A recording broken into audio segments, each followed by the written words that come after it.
Well, hello there. Hey, it's Friday. And thank God for that. I say kind of a lie because my weekend is going to be filled with housing projects and siding and things for a house that I do have the benefit of living in, but don't have the benefit of being able to slap and go, this here's a beaut in it, because I'm a renter, kind of. Family, you get it.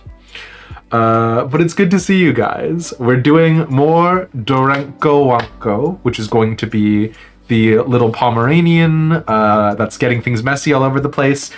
I'm pretty sure we've seen everything that there is to see of the game, but it was very cute, and that's how we're going to start things off. And then, Final Fantasy XIV. I know, it's been, what, 2-3 weeks without Final Fantasy XIV? Am I even still the same content creator you know and love? No, I've been replaced with Reptoids. But yeah, it's gonna be fun. We're gonna be doing the holiday event first because I haven't done that yet, and it's a limited time thing. And if I don't do it by April 1st, Final Fantasy Jesus is gonna get crucified, which is maybe a good thing. Religion is hard. And then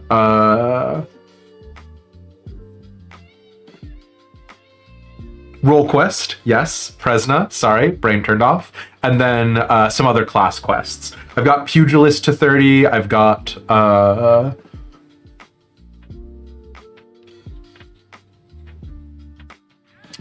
I'm not gonna lie, I got distracted looking at myself and bobbing my head left and right, and then forgot what I was going to say. I've got a bunch of other classes to certain levels, so we're gonna knock out a couple of classes that I can get the job stones on, so that way I can start leveling those properly and not in super hell. So yeah, you get it. A more Destructo Pepper Ma'am? Exactly. So, okay, we found out that all of the candles are already there, actually. It wasn't something that we could pick up or interact with the candles. One candle was on a, light post. You know what? Why am I explaining it to you? Why am I describing it to you? I can go ahead and show you. But it is good to see you guys. In no particular order, of course. Ender Friend, hey, Top Hat, ooh, good to see you. Mesfia, thank you for the stream baby you've given me. It's not mine. I don't know this baby. What's this baby's name? Why does this baby look like Cthulhu? Where are all of these tentacles coming from? I think you need a new baby, Mesfia. And yeah, roll quests, other odds and ends, you get it. His name is Leonard, how dare I? Alright. If his name is Leonard, I can definitely tell you you need a new baby, Mesfia. But yeah, let's get into a little bit of Doronko while we're messing around with some other stuff. So, what you may or may not have noticed yesterday, depending on the vibe, of course, Project Zomboid is one of those things. We're trying to change up some of the energy here. And if that seems like an ambiguous statement to make as I move my hand around in a vaguely circular motion, that's because it is. I am unfortunately unable to meaningfully say much more about it because we're still in a very formative stages, but we're gonna try and incorporate audience feedback. I know I told you that would never happen. I know I told you that you guys could shove your opinions up your booty. But unfortunately, I was a liar, and I apologize. We're gonna try and incorporate some feedback. We're gonna try some odds and ends. You get it. But also, yeah, let's get into Doronko, which is this cute game about messing up the entire house. Now, some things that we did do last time, of course, was we already messed around with the minigun and with the other little things that paint stuff up. We of course made our Pomeranian into a beautiful little sin eater. which a Sin Eater is a Final Fantasy XIV thing. Which just means that they were... Well, okay, actually a Sin Eater is actually a real thing. That exists in cultures beforehand, and that Final Fantasy XIV sort of co-opted. But when we mean it, we do mean it in the Final Fantasy XIV sense, which is to say... Oh no! Well, no, this is not what I wanted. Which is to say, like, vaguely angelic, celestial-looking beings that are horrible monsters. And of course, what that really means is just putting a pair of wings on and a halo. So you get it. The gun is amazing, isn't it? So good. Look at all this fun stuff we're getting, and we haven't even had to mess around that much. You know what I mean?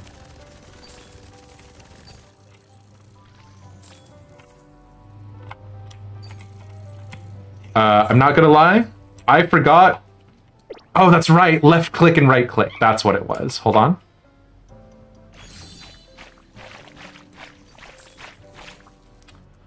Can we put on the bunny hat? Yeah, we absolutely can. Downloaded this game today, we'll be playing later. It's so cute. Yeah, what a messy area. Exactly. That chocolate or fudge, right? We make an ice cream. This is mud, Fresna. This is mud and everything is bad. Bunny hat. Puppy is back, exactly. And yeah, it's good to see you, Atlan. Bunny hat. Bunny hat. Okay. I've been told to put on the bunny hat. This doing anything for any of you bunny enjoyers out there? Are those slug cats? I don't think so. I think they are ghosts. Hold on. Sort of little set of horns, which is a whole vibe as well. They are ghosts of Pomeranians. Not slug cats, unfortunately. Although you can choose to believe they're slug cats if you want. But yeah. That bunny hat looks like Max's head, but pink. Max. I don't know who Max is, I don't think. Defo slug cats? Okay. Ghosts of Palms Past. Exactly. Let's go ahead and spill some orange juice all over the place. We could try and, like, paint some pretty pictures if people wanted. I mean, I say paint some pretty pictures. I can't do art on a good day. But we could mess around with the concept if we wanted. So, yeah. Oh, from Sam and Max! Is that the one where one of them is a big detective and the other one is just a little goofy guy? I do not know who has the property of that. But this game was made by Bandai Namco, and apparently it was made by their creative interns, which, you know, that's a whole statement in and of itself. But this is the summoning circle. Every household comes with one. And the thing is that we misunderstood. I looked at the summoning circle and I thought to myself, what it needs is it needs a candle right here. And it needs a candle right here. But obviously this candle is on this box, right? Well, the candle that we thought we needed for right here is actually up there. That candle is already in position. So the summoning circle is done. And I think what it summoned was us, the Pomeranian. This is a Bandai game? Yeah, it is. Believe it or not, Angelic Eyes. But we wanted to try and mess around with some badges. Views from... We need 20 million property damage. And we need My House is Museum. I don't know how we would get My House is Museum. We need to dirty up the kitchen, and we need to make a tomato explode. Let's go mess up with the kitchen, hey?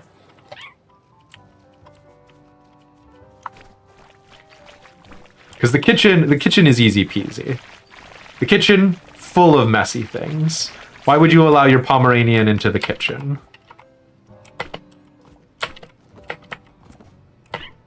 Oh, come on. Please, parkour. Hell yeah. This? You got any juice in here? No, no juice. Got any juice in here? No juice. What is this? Some sort of salt and pepper shaker? I realized I was behaving as though I was a dog, which is unfortunate because I do actually know what all these things are. Conceptually. $20 million worth of property damage. That's a lot of damage. I am gonna go get the minigun again, actually.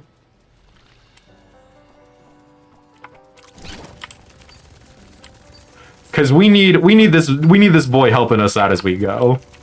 Immersive gameplay, thank you. Your palm comes into the kitchen for food or to cut through the dining room. I see. There were some tomatoes up here. Is there like gold bars we can put in the trash or something? I know, right? 20 million is a lot. How do we get these tomatoes to explode, you think? Oh, there you go. Exploding tomatoes.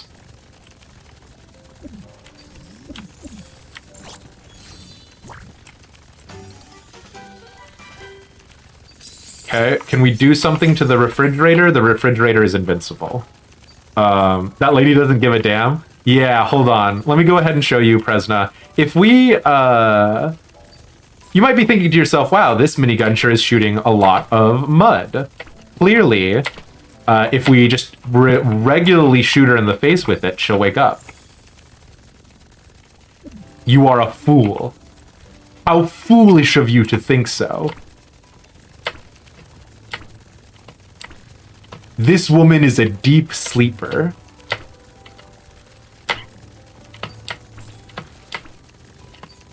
So, you get it. She's made of steel, right? We cannot get inside the microwave. Oh, no.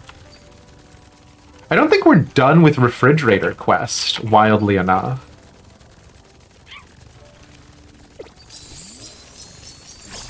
And she wonders why the house is wrecked. Honestly. I mean, like, I would natively think breaking the glass panes would do something, right? But like, I mean, like, I would actually, okay, what I would actually think, hold on. What I would actually think is related to the wine cellar, which we're not in yet, obviously. I'll be the villain for one sentence. Pomeranians, F-tier dog. Atlin, what the fuck?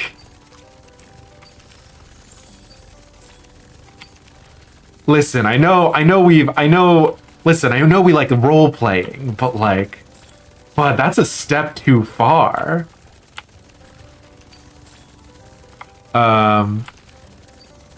Oh yeah, she got tired of our shit upstairs, so she came down here to nap. Which we do bounce on the bed slightly, which is fun.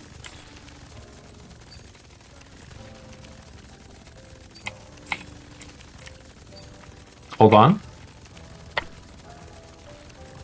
But yeah, there's gonna be a lot of changes onto the program. More so than there already have been.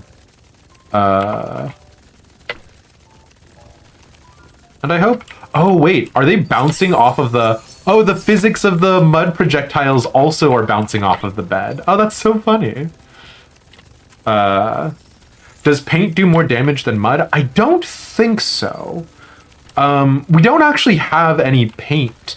This green stuff is actually from soda, green soda. I don't know that we have paint, yeah.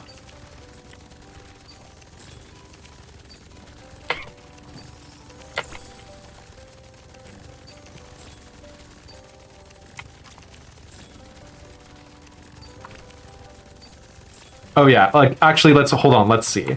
So we're at like about 63,000 property damage. Let's go ahead and see my favorite soda, green. I know. We're doing a little bit more of Doronko Wanko today because I was so stressed about false advertising Project Zomboid. Yeah, messing up all of those wine bottles did not do that much damage. I thought the wine bottles would be very expensive, but no. You were thinking the whale. Oh, is the whale paint? Pardon me.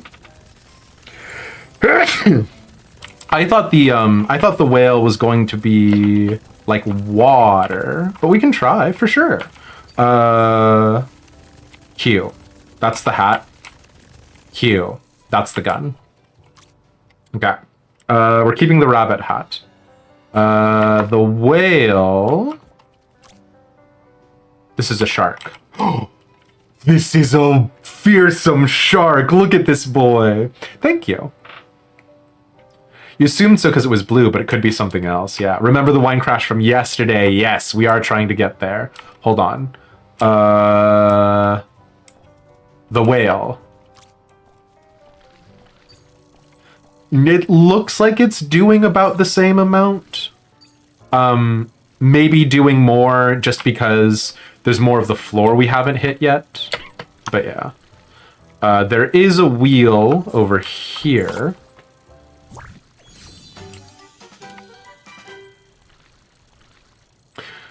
Us playing Doronko Wanko like it's a serious video game.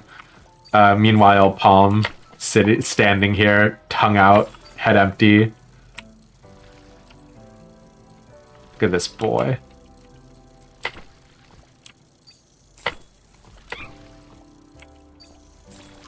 Okay. Last wheel. Wheel. I suppose if we get more mud on, the paintings and stuff, right? There might be expensive paintings. So now the train will go in there. As the train breaks through... Oh, also, if you want to know where the mom is now, Dog Mom is now over here, and we did assume she was dead. So...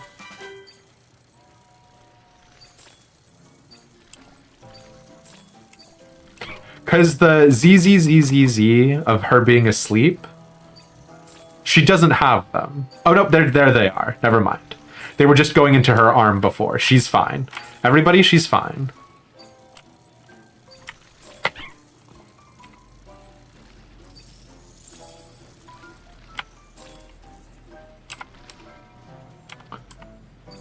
Ride the train while splashing maximum damage? Hell yeah.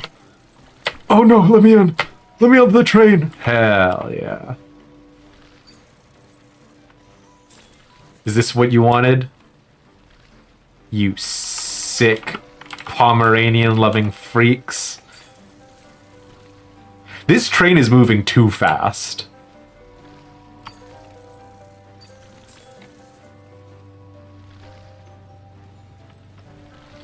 I did not realize how fast this train was doing.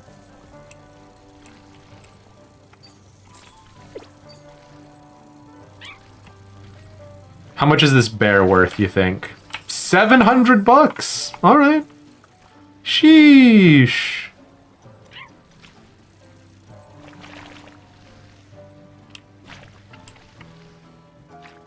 This bear is very expensive. This bear is almost as much as buying a brand new PS5, Smile. Get yourself muddy? Okay. The train does keep changing the color of the tracks. Oh my gosh, yeah. Holy moly. That bear's from Costco. Fair enough. You need the gun for the train. I don't know if the gun will help. We can grab it, though. Hold on. Gun? No, this is not gun. Oh, but we can have a little bow tie. Hold on. This is the other cannon. This cannon shoots paw prints. Oh, no. Yeah, there it is. which it is unfortunately slower, so it does not live with us. All right, let's try train. I don't know if train is going to help. Actually, also, let's mess up this painting down here.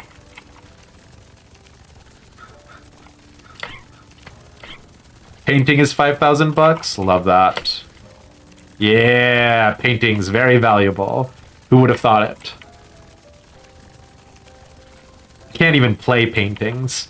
Can't even read paintings. Oh!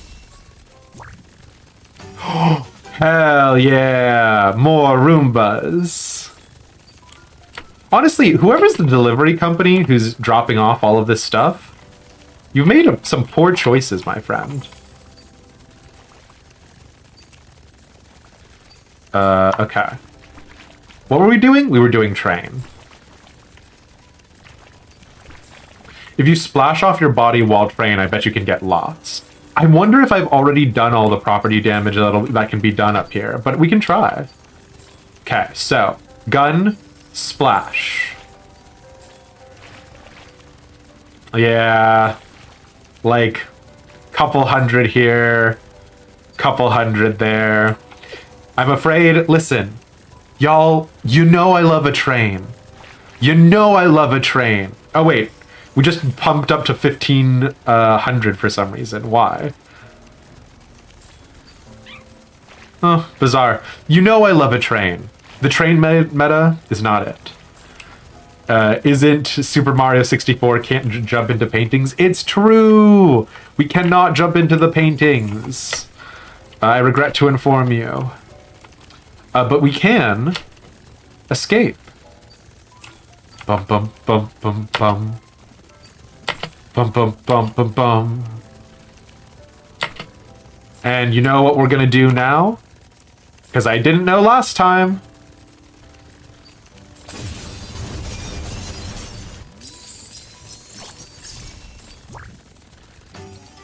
We already have the gun. God, 20 million? How would we ever get 20 million? I don't know that that's possible. What could be worth 20 million? I guess your TV? Oh, your car schematic plans, of course.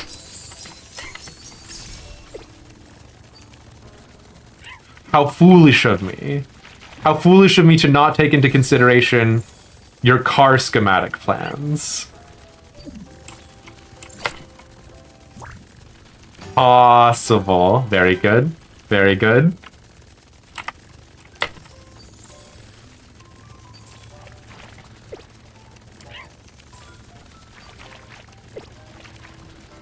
Got a new achievement by shaking on the laptop. Yeah, it was said, business, right?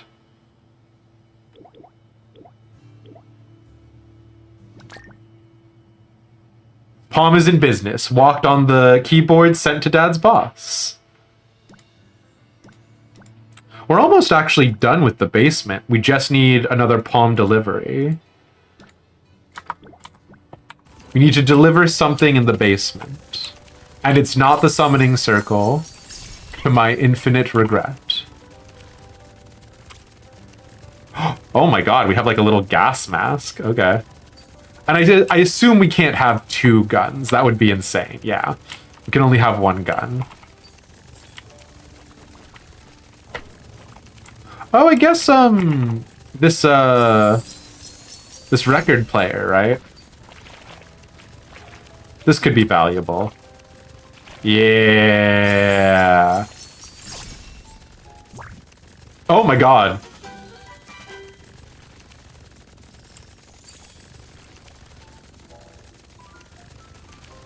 Well, y'all, I figured out how we're gonna get to 20 million. Y'all, this is actually, y'all, I don't want to say, listen, I don't want to say it was Chekhov's,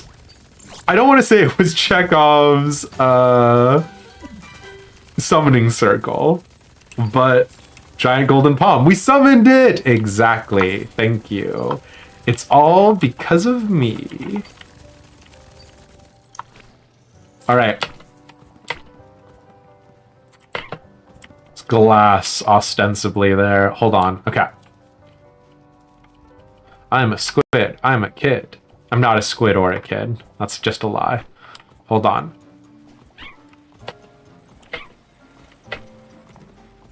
Oh yeah, we haven't even messed up with anything up here. No wonder our property damage was so low for a bit there.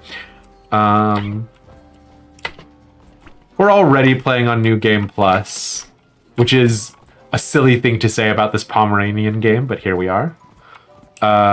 Let's see if we can't get this trophy. The infinite money glitch. Damn. What can I say? I'm a bit of an elite gamer.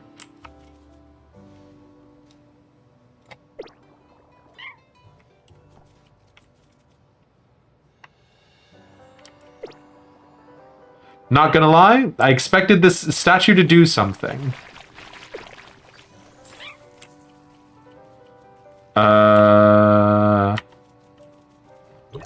Did we finish all the badges in the basement?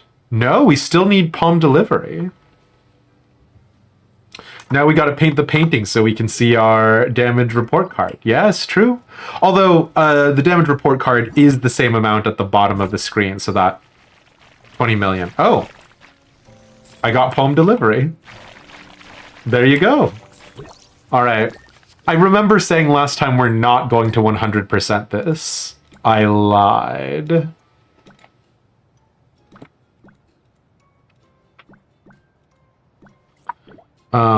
Nursery. What else does the nursery need? Big reversal. Attack plus 10. Okay. He was just curious to see the breakdown, what it looked like when it listed up. But that's an end of game thingy. That's fair. Also, I'm sure the majority of the damage is going to be to this golden palm statue we summoned in our house.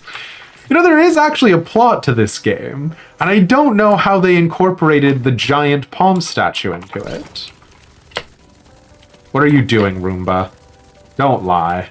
Thank you.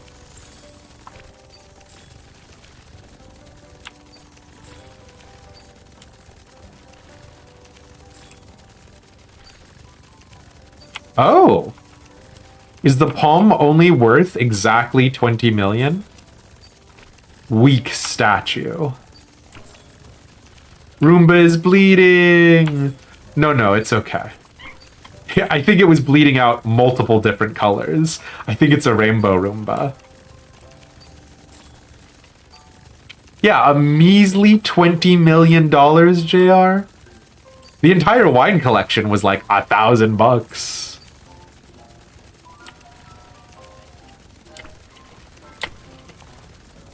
Okay, I don't know what role reversal is. Oh, is it like...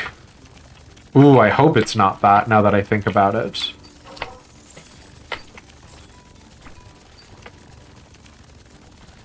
We'll see. God, I wish I was rich enough to throw away a measly 20 million. I mean, in the interest of fairness, same, but also...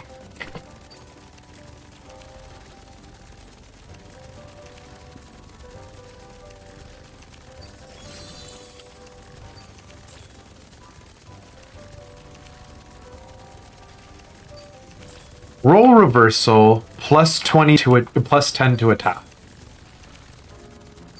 Is there a die somewhere?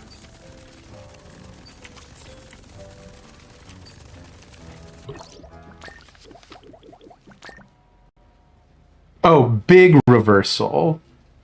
Plus 10 to attack.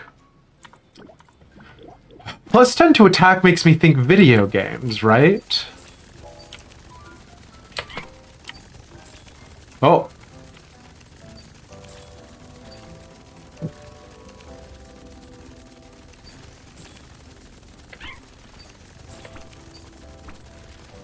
Big reversal.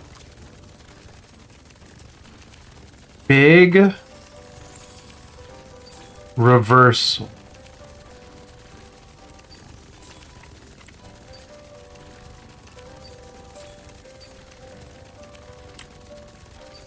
A big reversal would be us cleaning up.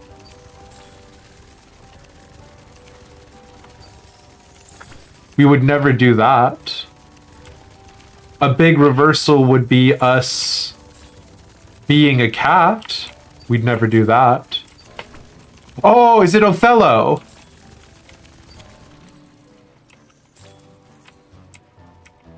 Is this a game that I can play? Is this a big board of Othello?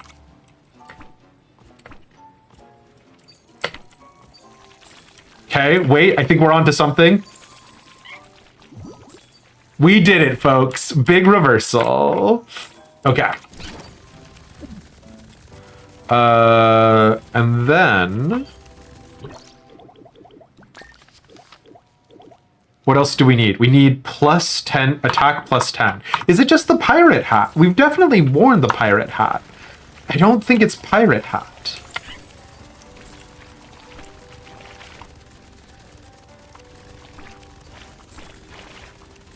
But it might be pirate hat, who knows? No, it's not pirate hat. What else could it be?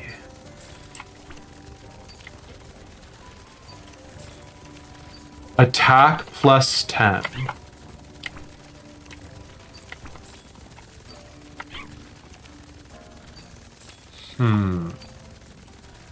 Any sharp objects the dog can hold? No, we tried picking up a knife the other day. And, you know, good lesson. We were not able to pick up a knife, I don't think.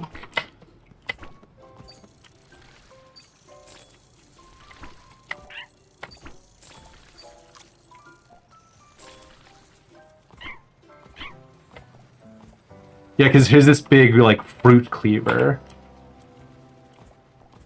And it's also, like, specific to the area, so it's definitely... it has to be something in this nursery.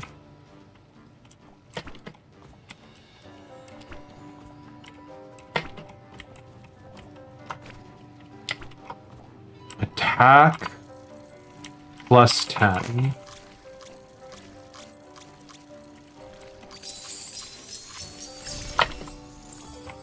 Attack plus 10. What am I missing?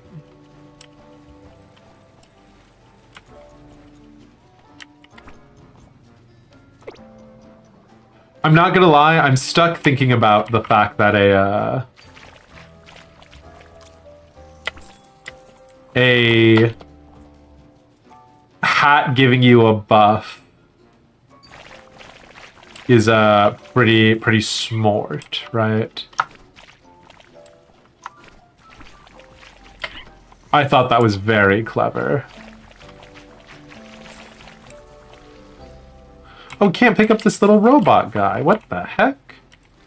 That's rude. Attack plus 10. Level up? How would we level up?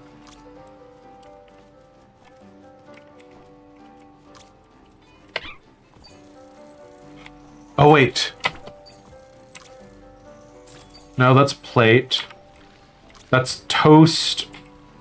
Y'all ever have those little play sets growing up where you got, like, fake food? I did not personally have one, but my school had, like, a bunch of that stuff, which I thought was so cute. Sitting upon the horse, maybe? I don't know. I don't know. I can see anything with the mess, yeah. Reddit you just saw Reddit comment that there should be a multiplayer crossover with Power Wash Simulator. Hell yeah. Oh! Crown. Crown. Bird crown.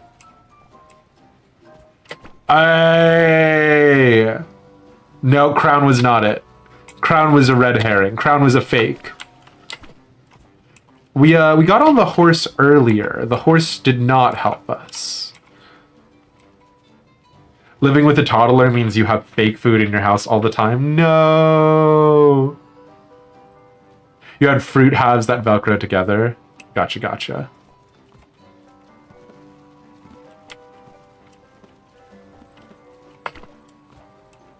Physics engine, how are you going to handle that? Good. You handled it well, actually.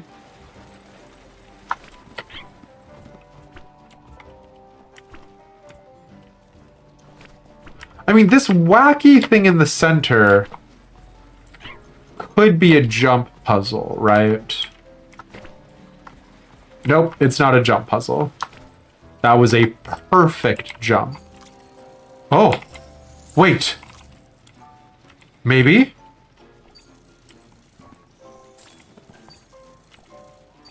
Maybe like a player's guide to Dungeons and Dragons? Listen, we're really, come on.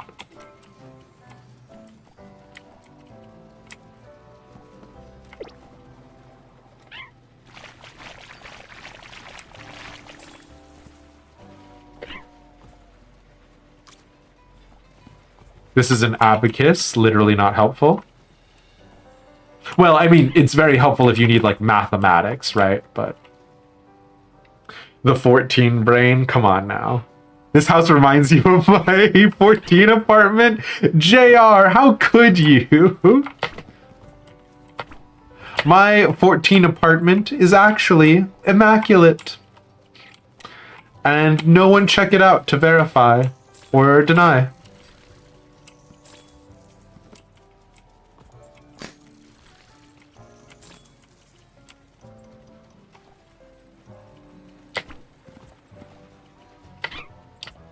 Plus 10 to attack.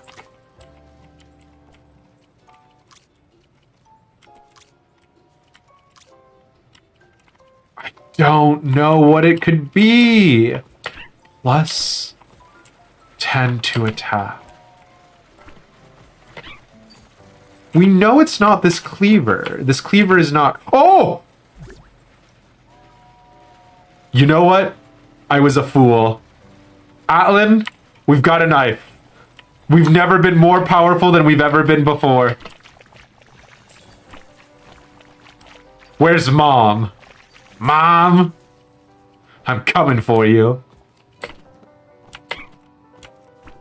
Sleep through this!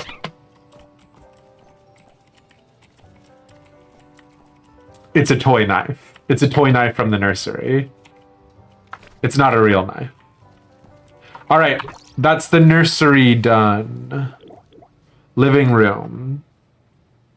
In the living room, we need welcoming poem, shining poem, little sour poem speaker. Welcoming poem is just wearing all of the welcome poem stuff, right? The like party stuff.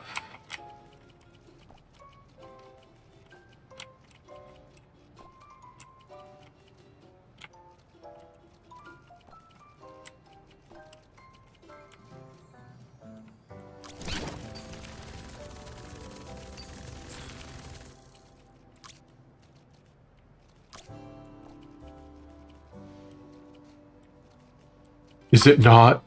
Oh, I don't even know if that's true, actually.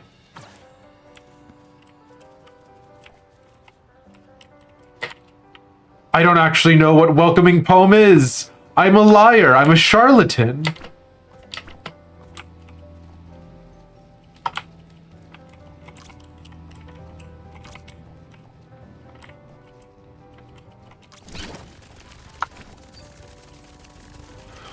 Oh, wait, poem speaker is going to be...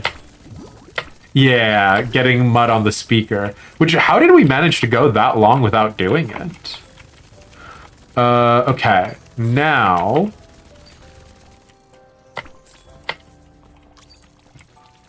let's talk about...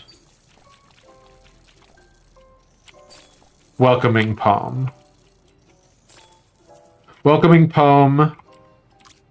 Where's this? The party hat. Oh, this party hat is much bigger. And there's like a little bow tie.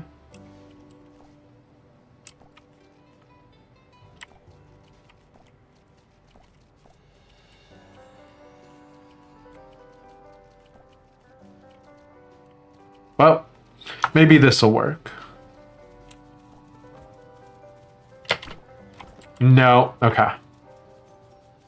Dirty the front door for welcome home because welcome home.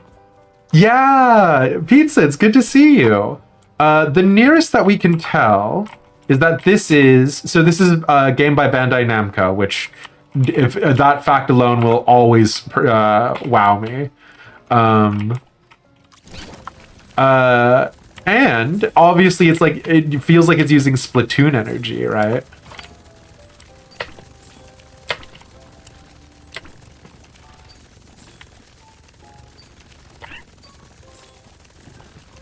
But yeah, it's good to see you, Pizza. Welcoming poem. Nice.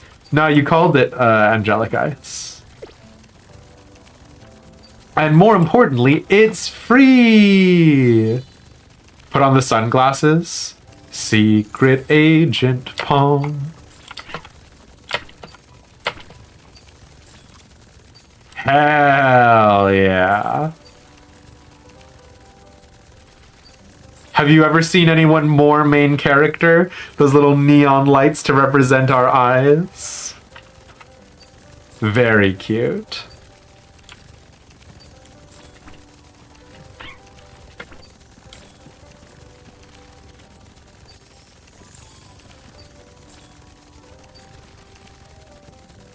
Okay. What was the other living room? We need Little Sour, Shining Poem. Little Sour.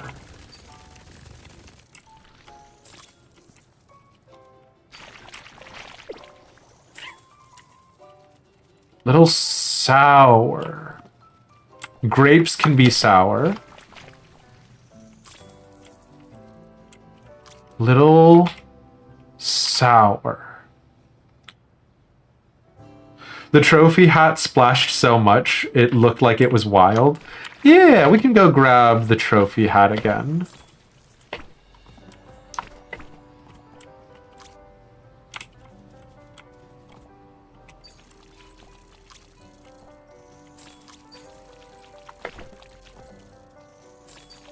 Little Sour. Orange. There you go.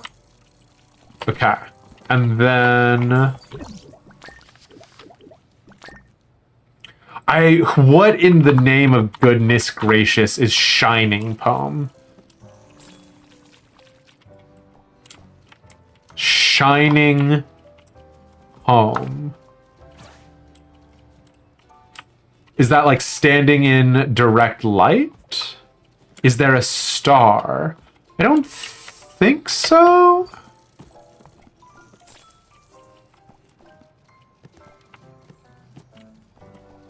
It does not appear so.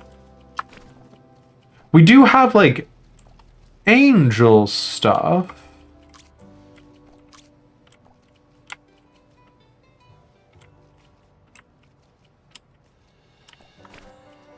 But I don't think that's it. Shining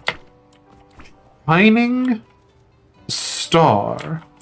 Time to hunt a shiny poem. Doesn't it have Pokemon energy? Yeah. The mini poem statue trophy thingy. That's true. Shining Poem. Can we stand directly in any light?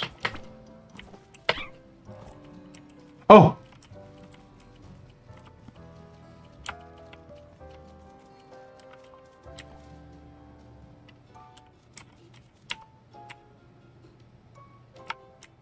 I wonder if it's the sunglasses, like a movie star?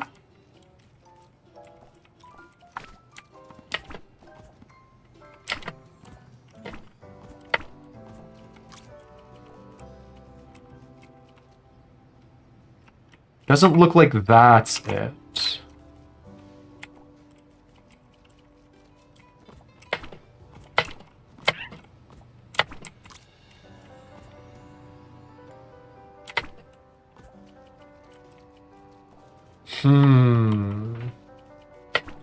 Maybe use the mini palm statue. Yeah, it doesn't look like the mini palm statue did anything.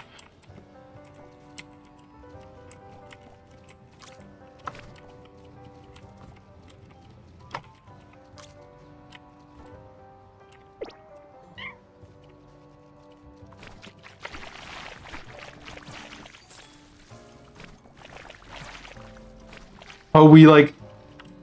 If we sprint and then stop, we like skid a little bit? Oh, or was that just a one-time thing? Wacky. Okay. Maybe there's a way to open the curtains. That's your guess. So fun fact, so fun fact, Angelic Ice, there are no curtains. These are windows that are covered in mud. Shining star. Shining star.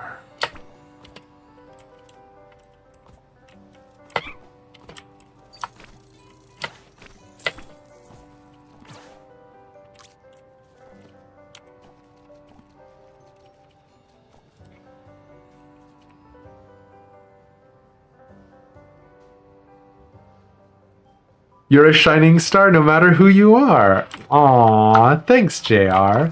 It's not the same.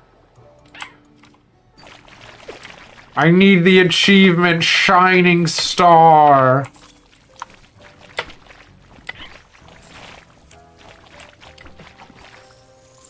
Or I can never be counted as a critical success amidst my peers.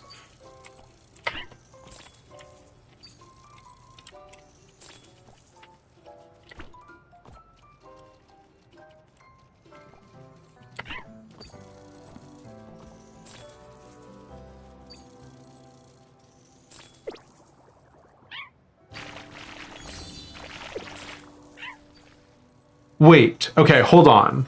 There are these, like, movie posters around. Is the Shining Star to wear one of those, like, movie poster masks? Because some of those masks did spawn down here. Shining Star. Now, where did those masks go? I literally, for the life of me, could not tell you.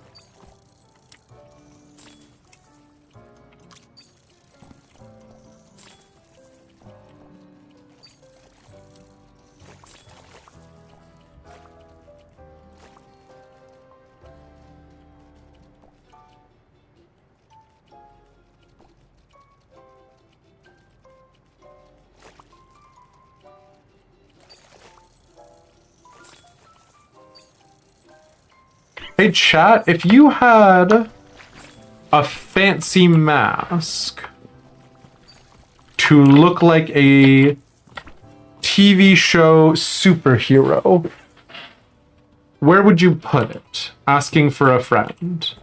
Not that I suspect any of you guys have explicit thing. The closet. Do we have a closet? We definitely have a downstairs bedroom.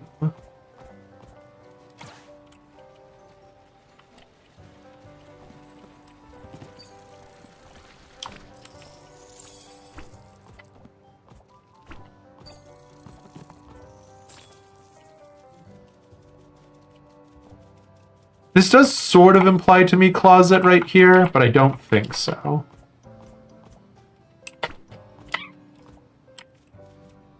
None of these are interactable. None of these are interactable. Yeah, I think we're out of luck with the mask.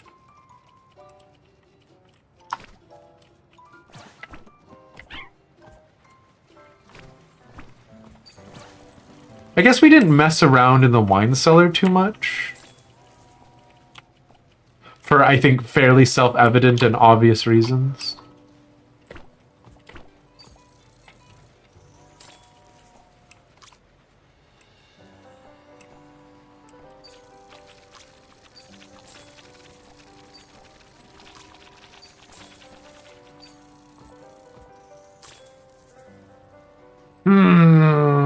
This is a toughie. This is a toughie. What could shining palm mean? The wine cellar is done. We only need kitchen and we need memory. So kitchen is my house is a museum.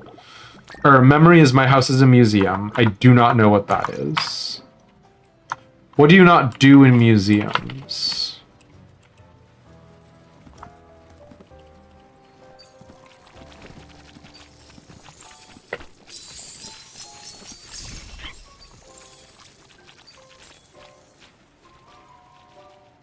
Well, you know how it goes. Wine exists, explodes.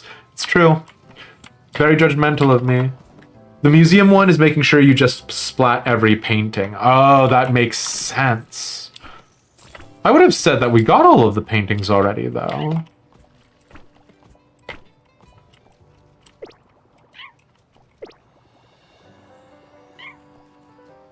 Oh.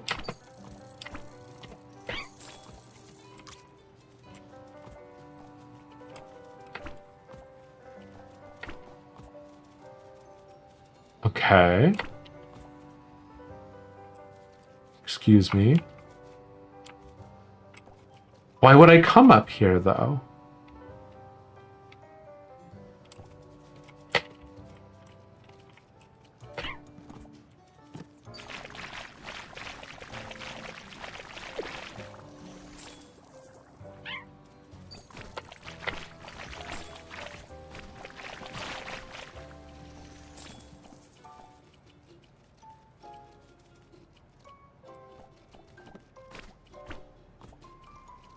Okay, let's do painting hell situation again. All of these paintings are ruined. We can't go any further into that room.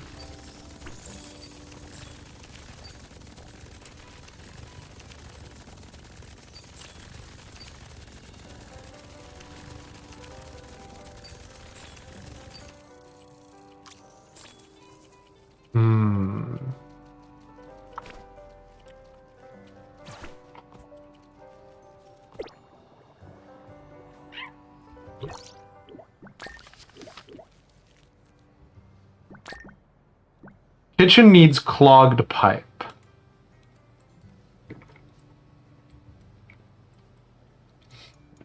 Clogged pipe does not seem terribly difficult to do. So let's knock that one out, because it's a fairly easy one, right?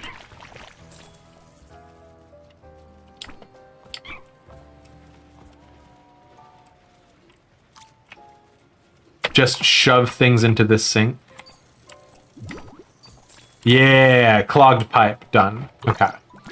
So, kitchen is done. We just need make this place into a museum and shining poem. My house's museum. What could shining poem refer to?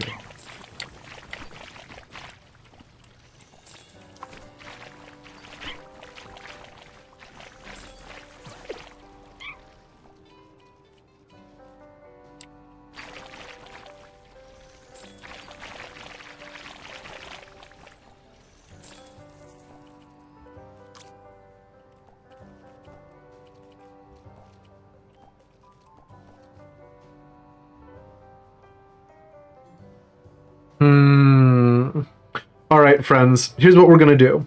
We're going to go on a very quick ad break, and when we return, I will either have a definitive answer, and we'll be able to finish out Doronko Wanko, or we'll just switch to something else either way. All right, I will see you all very soon. Be right back.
Thank you for your patience, everybody. Sorry about that. I needed to make myself a quick cup of coffee, and so I made it in this cute little Star Trek mug that I got while camping one time.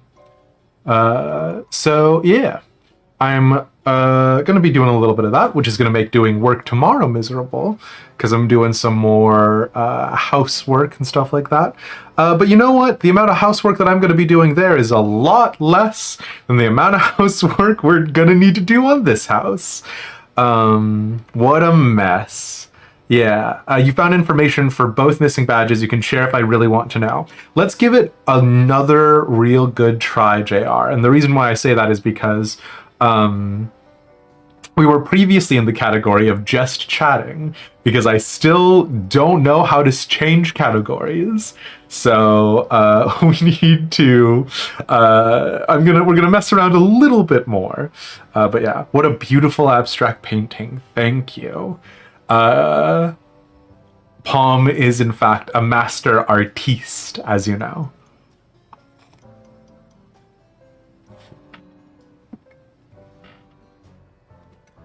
So, okay. Let's think about this logically.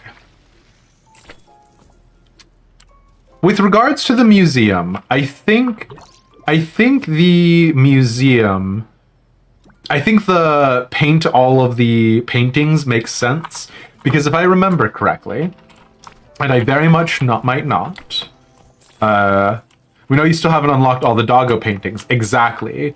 There's paintings in this room. So let's try and figure out shining palm. So let's read this hint one more time. Shining palm. And it's the entire living room. I, for whatever reason, was really fixated on this hallway, but it doesn't need to be this hallway. It's just somewhere in here. I think that might have been a part of our mess up previously.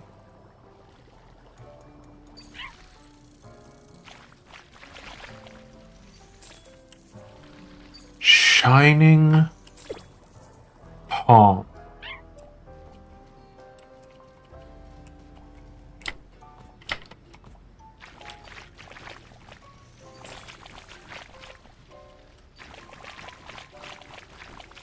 Shining palm.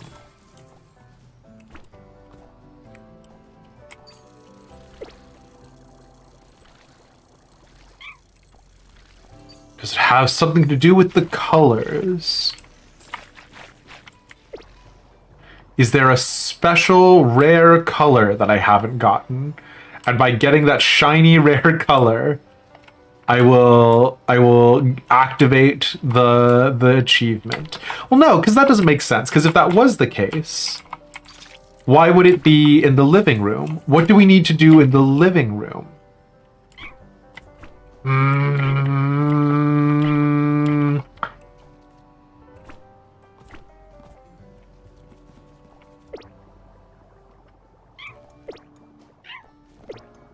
I think I might be about to call it. JR, I might have to take Shining Palm. Shining Palm. You can give me a less spoilery hint.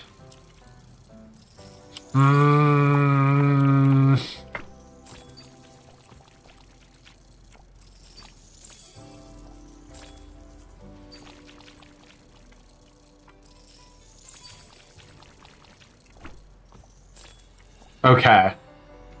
I will have to admit defeat. Give us a hint.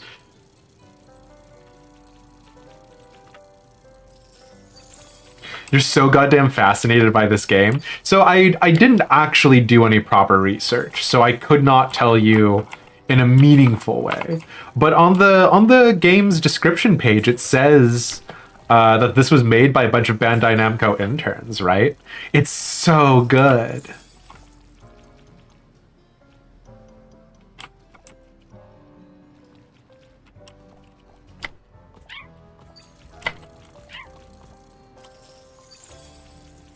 What could it be? Finish the doggo paintings. Oh, which doggo painting are we even missing? Because we need 10. We got this one, we got that one. We got this one. We got that one. We got this one. We got this one. Is there one? I don't think there is one in the bedroom, is there?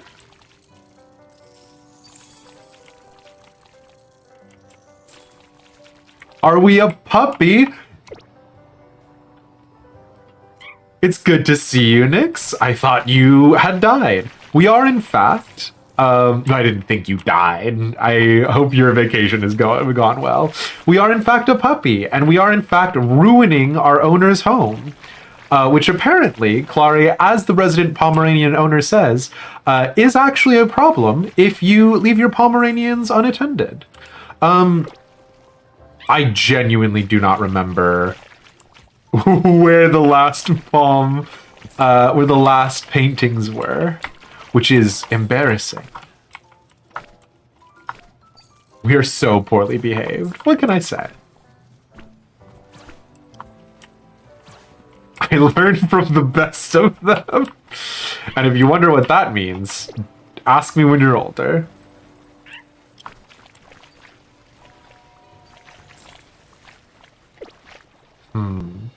Probably in the other room. I don't think so, but maybe? What rooms have we missed?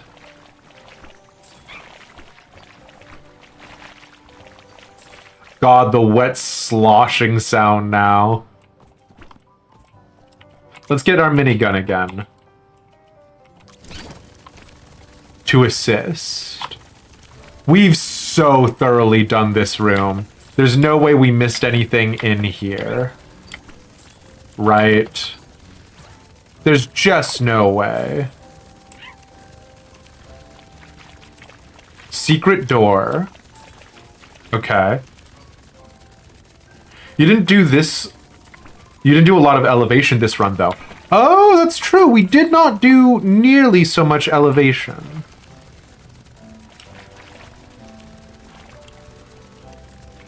Because the secret door just leads us down to here.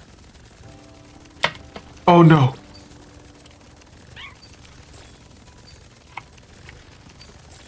Which leads us to that button that we pressed. Let's talk. Let's talk about height, baby. Let's talk about you and me. Okay, hold on.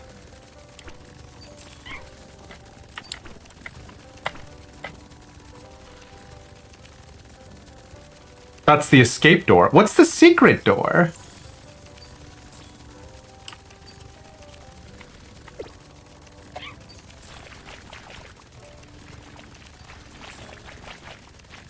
There was a secret door?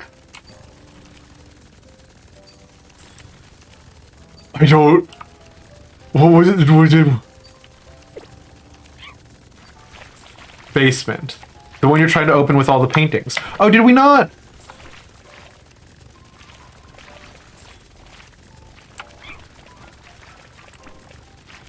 No, we got this one. We did not get this one. I thought we got that one. You were correct. It was half done. Okay. So then what?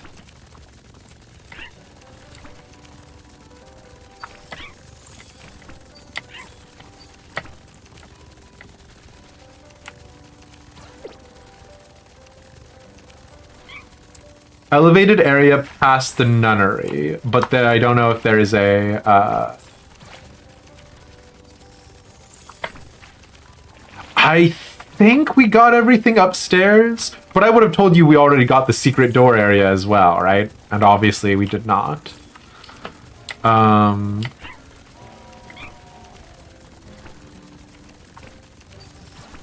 Because this is the elevated area.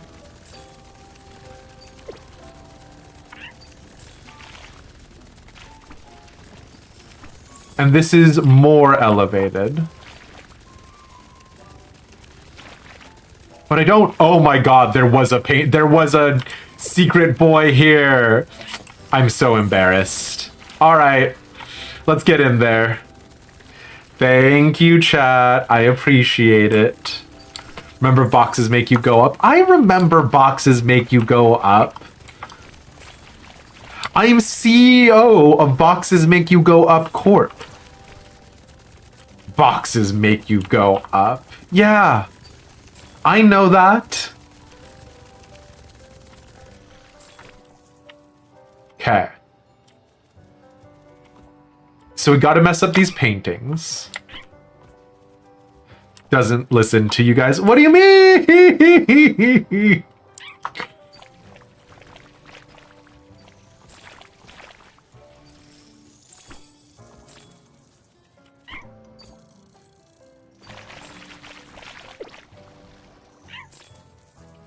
Okay. Are these paintings? I don't think these are paintings.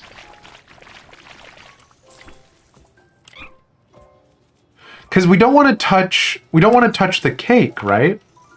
The cake will...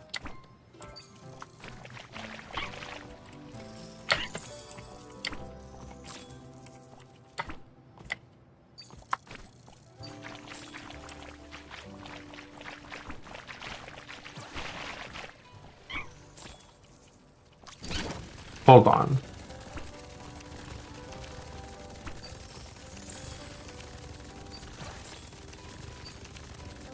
I thought there was going to be another painting in here for museum.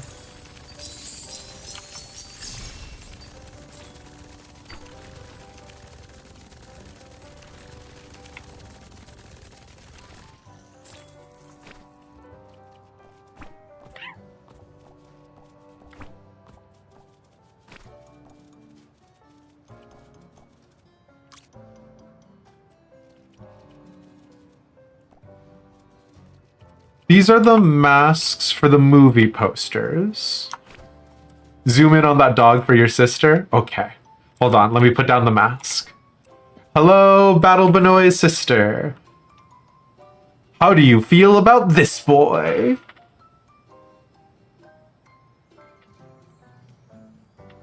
Palm emote? We can palm emote.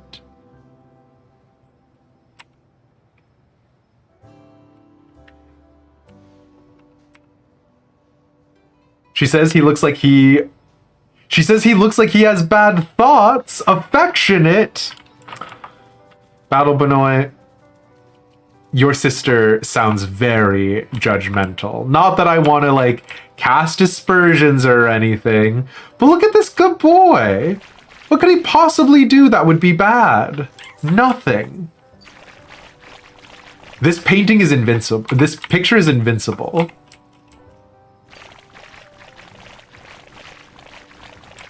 Oh, wait. Hold on. Shining Star. We wear the white mask and there was like the, like, mohawk somewhere. Tax evasion. Alright, fair enough. Some of the cushions have paw prints and some do not. Okay, hold on. Wait. I need to do our cosplay of the boy. Oh my god. Wait, no. I presume this is the wrong one. Hello? Damn, it's Elish. Okay, hold on. Oh, it's the mom's hair! Of course. How foolish of me. Do you think we can get the mom's hair off of the mom?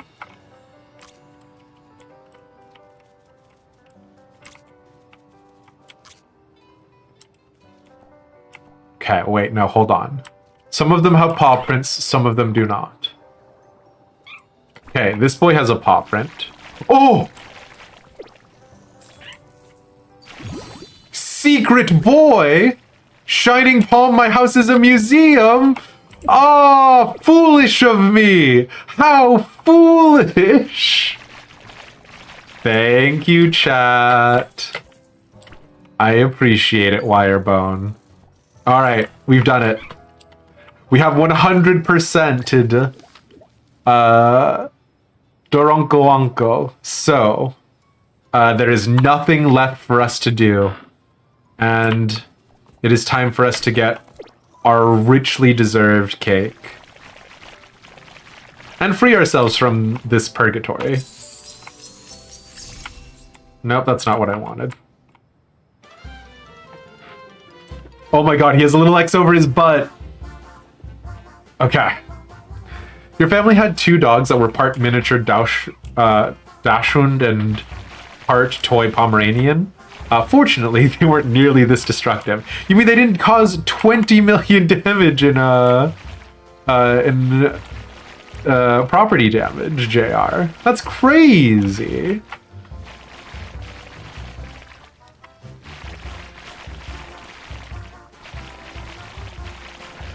But yeah, we already played a little bit of this game last time, and it was very cute and very good.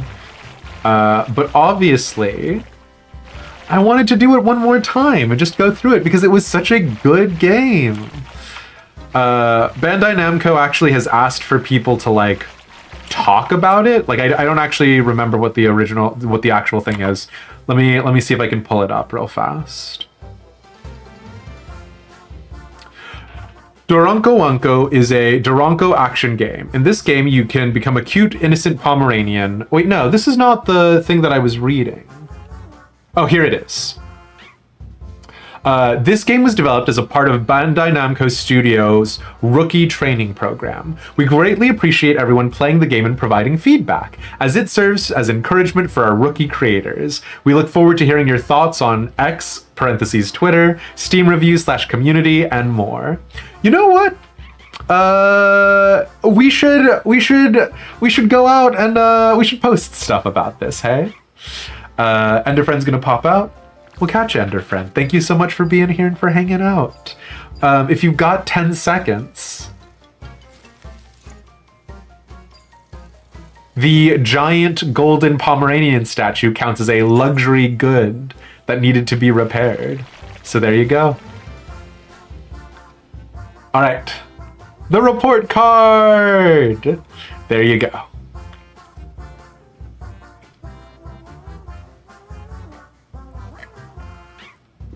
Okay, now that being said and done, let's get into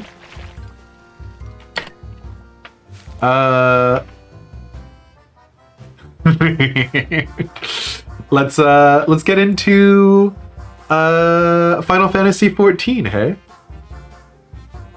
That family will be in debt forever. So there's actually a B plot about these guys being actors, which I just now put together.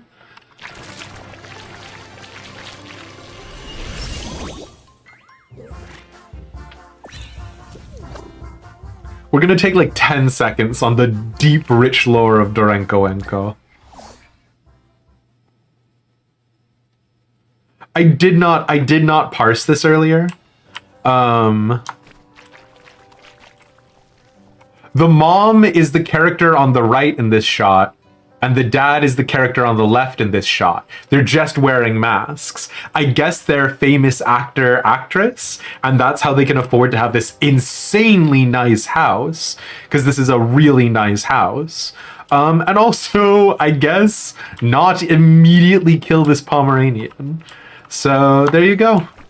That's some deep, rich Doronko Wanko lore for you, because I did absolutely miss it the first like 10 times. So, all right. The poster is called Pomerman as well. Yeah, he has a very distinctly sort of like All Might My Hero Academia look about him as well. But yeah, that might just be because my brain is anime themed. Okay. Final Fantasy XIV time. I can't use the instance of Final Fantasy XIV that I currently have open, which is all I will say about that particular thing. Keep looking at this cute dog.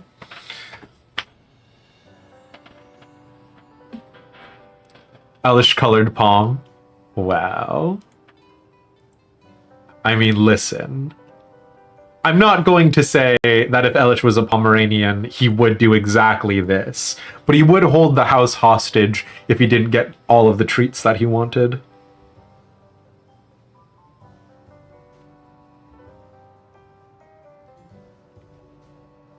Okay. Final Fantasy XIV time, which we haven't played 14 sort of somewhat more casually in a while. We've been obviously doing the P12S prog, which has multiple people have told me been laughably easy with oh my gosh, my brain turned off. Echo. But, you know, we're still progging it and we're still going on. Elish Palm would be a spoiled palm in your house? Hell yeah. Hell yeah. Make him have no consequences for his actions. But we first need to do the seasonal holiday event. And then we're going to go ahead and we're going to go do some class quests.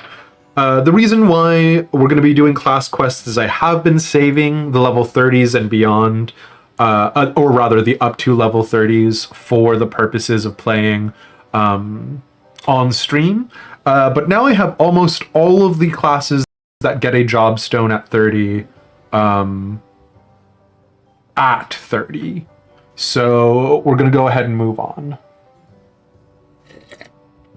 Which jobs? Stuff like Pugilist. I think we have Arcanist and Thaumaturgist at 30. Things like that. But yeah. I just realized I don't want you to be able to see my login screen. That was a foolish, preemptive go live on my behalf.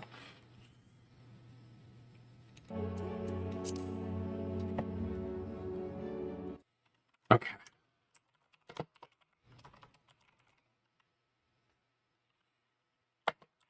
Some fun quest lines there. I'm not looking forward to Hammond Holy Fist or whatever the pugilist questline guy's name is. I'm not a fan of the pervy old man like anime trope, right? But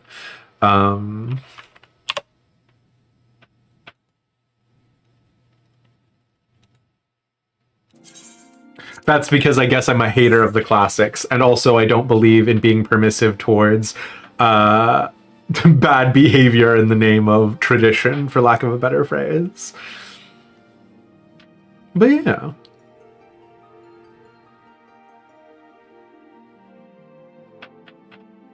Sorry. You have awful news, and it's the monk quests, while they get less perverse, don't get much better. I mean, there had to be a reason why they coalesced all the job quests into role quests, right? If everything was Dark Knight or Red Mage, then they wouldn't have needed to do that. That's not the monk quest line you remember? Are you talking about Hammond Holy Fist or whatever his name is?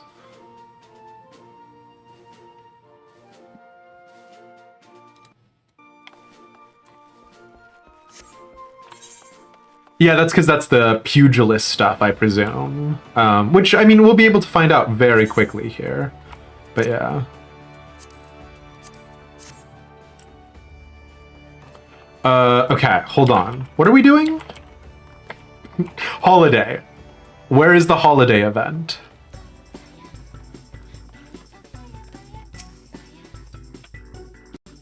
Good day to you, Hatching Tide. Minketo's Amphitheater? Of course it's in Minketo's Amphitheater. I have a high elixir on my hotbar. Why? I'll never tell. Gridania, as always. There are some events that don't start in Gridania, right? Like Little Ladies' Day and stuff? Okay. Oh, shoot. This will be a preview for the classes that we're gonna do the 30 stuff, right? Pugilist, Arcanist. We don't actually have Thaumaturge high enough, so we can knock out some odds and ends to do that. But Pugilist, Arcanist, and finishing off the tank role quest is plenty, so yeah. Traditional Little Ladies' Day starts in Ul'dah. This year it doesn't. Now what do you mean by that? Actually, sure, this is free XP for Thaumaturge. And you're gonna notice that my Thaumaturge glam looks remarkably like my Blue Mage glam. God, this will actually free up my, this will actually free up my armory chest a little bit, because my armory chest has been a disaster.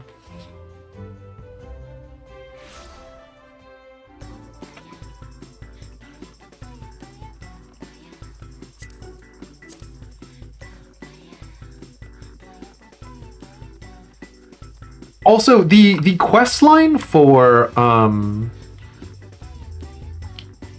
this entire holiday, like the storyline behind it, is truly unhinged. Which, you know, fair enough, but...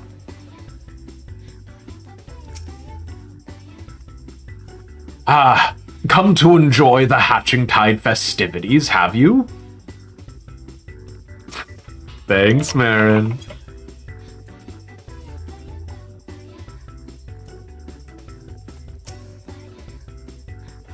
Hatching Tide has come once more, and I dare say we may have outdone ourselves this time.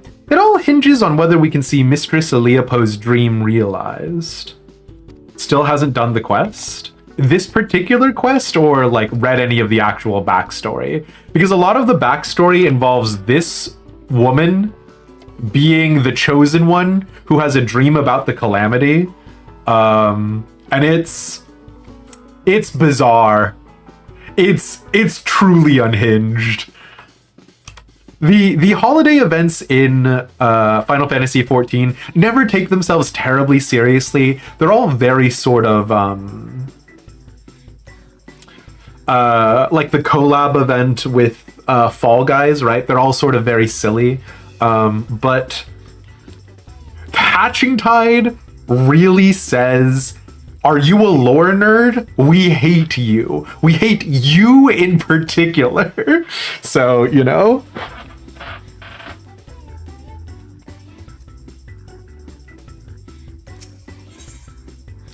The Princesses and the Eggs.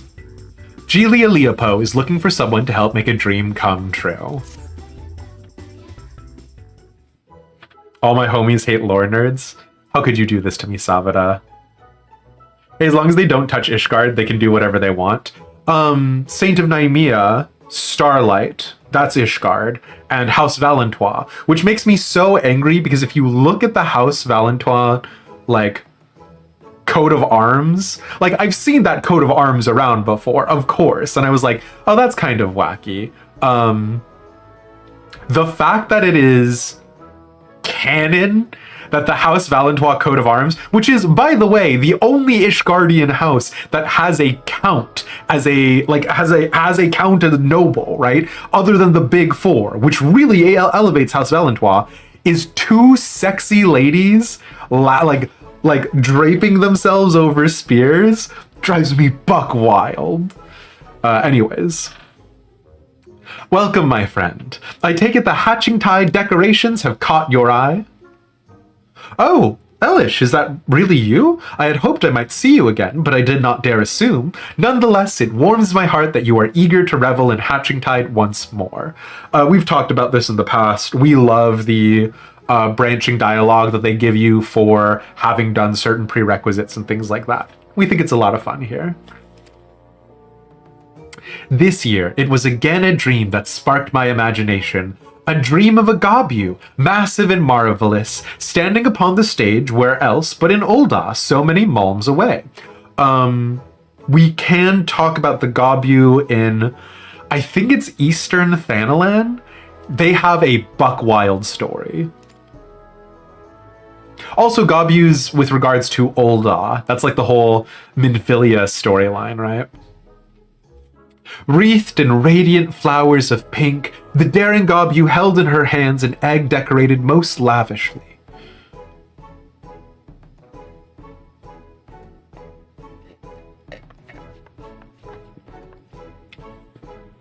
And there is but one time of year, there is but one time of year when the sandy brown of that city is accented by peach blossoms in full bloom. Yes, I speak of Little Ladies' Day. The message of Mistress Aleopo's dream was clear. Combine the spirit of Hatchingtide and Little Lady's Day to create the most exciting day that Jewel of a City has seen. Naturally, we brought out those in charge of the event and brought our proposal before them. So Little Lady's Day is actually... Listen, JR. Little Lady's Day is actually really interesting because it's some of the places where we can get the most lore on the Thorn dynasty, which obviously we know a lot about the noble houses of Ishgard. I say we. I know a lot about the noble houses of Ishgard, but the noble houses of Ul'dah are a little bit funky because the royalists take the backseat to the monetarists, right? So basically anybody who's got a big business gets into government, gets into a position of power. Lolorito, Teleji, those guys. So the whole situation with the nobles of Ul'dah is a little bit sort of less front and center. So we obviously have the House of Ul, Nanamo El Namo, and we obviously have the House of Thorn, or House Thorn. But the rest are sort of somewhere in the background. So Ul'dah nobility and peerage is interesting stuff. Oh, I did forget about the Mandervilles. Technically, the Mandervilles are both a noble house and a member of the monetarists, the syndicate. So you get it. But yeah. Naturally, we sat out those in charge of the event and brought our proposal before them. "'Tis a pleasure as always, Elish. I see ours is not the only celebration which can boast of your selfless assistance." Again, this is the game being like, you've done the previous event.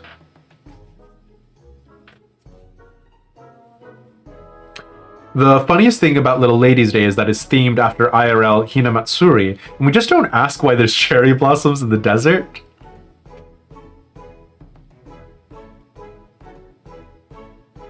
It makes sense. Aether.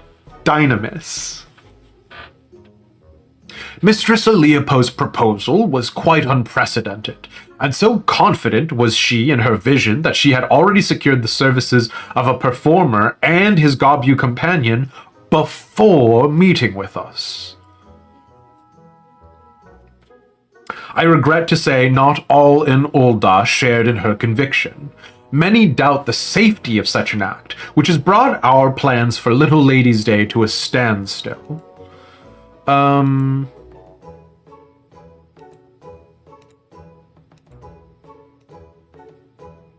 Because Gobu's like invaded Ul'dah before, right? The trepidation is not without cause, mind you. Just need to trust Squeenix to do the writing. Some 15 years ago, a supposedly tame Gobu ran amok in the city streets, causing untold harm.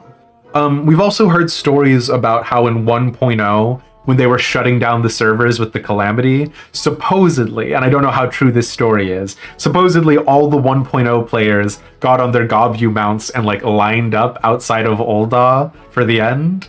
That's the tale that I've been told. When the Seneschal informed us of these circumstances, I got to thinking. We could hold a Hatchingtide event here in Gridania with the Gobu as the main attractions. Not only would this lift the spirits of Gridania's people, but it would prove to those in Ul'dah that the Gobu poses no danger. Surely that would put any doubts to rest. In fact, the performers have already arrived. Nonoda and I were treated to a display of their show, and I must say, never have I seen a Gobu so pretty and sweet.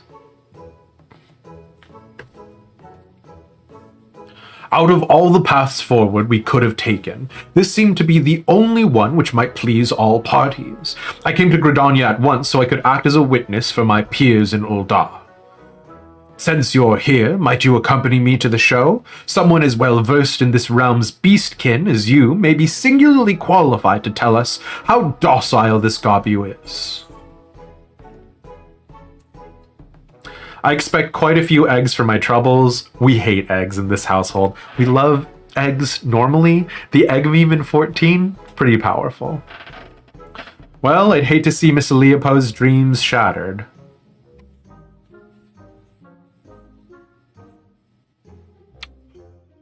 Oh, interesting, JR. The devs were summoning monsters in the city, so the players mounted up as a show of defense. The wall was later referenced in a Realm Reborn MSQ quest. Interesting. Okay. As would I. While I'm certain that there is nothing to fear, having a stout arm by my side will be most reassuring. Well then, all is settled. The show of a lifetime awaits at Bent Branch Meadows. You had best not tarry. Agreed. Let us make our way there and speak with Aldemund, the performer in charge. Ooh, I can hardly wait.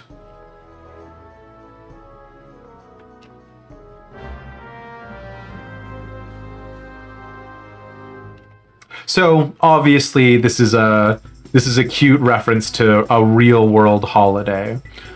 Which, if you need help figuring out which holiday that is, I'm not going to tell you.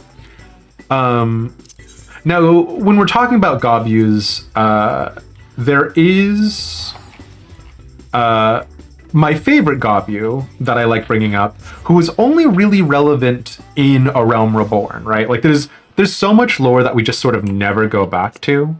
Now, Gobus are... Do I not have one? I thought I had at least one.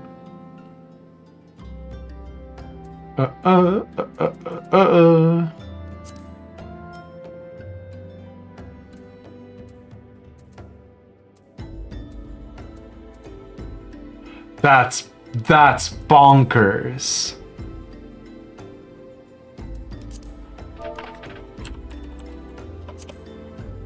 Wow. I don't have any Gobu mounts. All right, well, never mind. We'll have to try and find them. Laurel Gobu 2BS.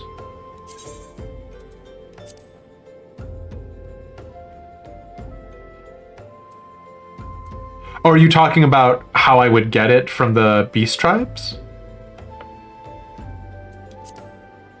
Oh, 2Bs.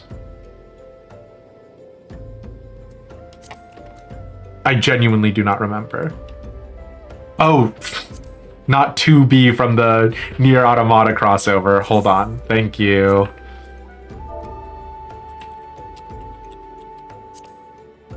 Nope, still don't have the Gobu mount. Well, that was painful on a number of levels. But the reason why we're over here, actually, is to go to this unmarked location. Other than to show the mount, which I didn't have, evidently, is over here at this unmarked location. There's this big Gobu guy, who, if you do his storyline, like the quest for why he's here, and like why this oasis has exploded around his corpse in Thanalan, is insane. It is my belief that this Gobu was present at the Battle of Cartano 5 years ago. After its rider was struck down in battle, it sought shelter from the destruction raining down from the heavens, passing through the Twelveswood before arriving here in Thanalan. During this journey, the seeds of myriad plants came to cling to its body. Though the poor Gobu succumbed to its injuries in the end, these seeds would take root and eventually sprout from its carcass. It's amazing to see such an amalgam of species from across Eorzea. To think that such beauty could arise from that terrible tragedy. The gods do indeed work in mysterious ways. So, yeah. If you're thinking to yourself, wow, look at all those rows of teeth. They're actually moderately cute. And they do a big sneeze, so you get it. But yeah.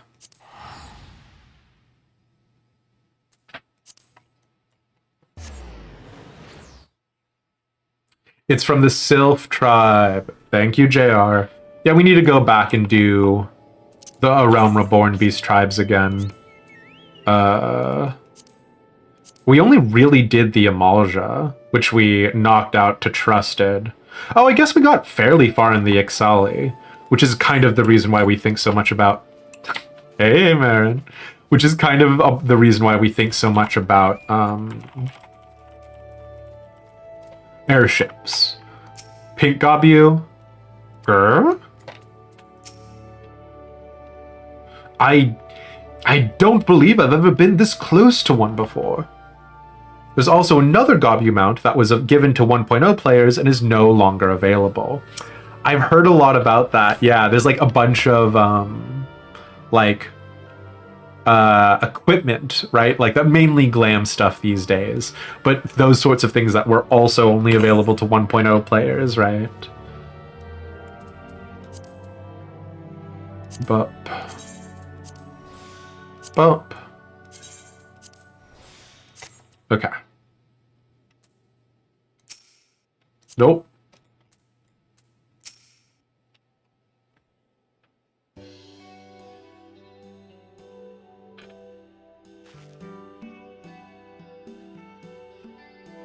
Oh, didn't see you there. Can we help you? Greetings, I am the Royal Seneschal in charge of making Little Ladies' Day most memorable for all ladies of the realm. Mistress Leopo has informed us that you have quite the show prepared for us. Ah, we've been waiting for you. You'll be hard-pressed to pick your jaw up off the floor after you see what my PT has in store for you. I've been watching over her since the day I found her wandering the wilderness all by her lonesome. We spent ages looking for her family, but now I suppose we're all the other halves. He spent ages looking for the family of a Gabu? Petey, a lovely name to be sure. And those flowers, are they peach blossoms? I dare say she is the very picture of a Little Ladies' Day princess.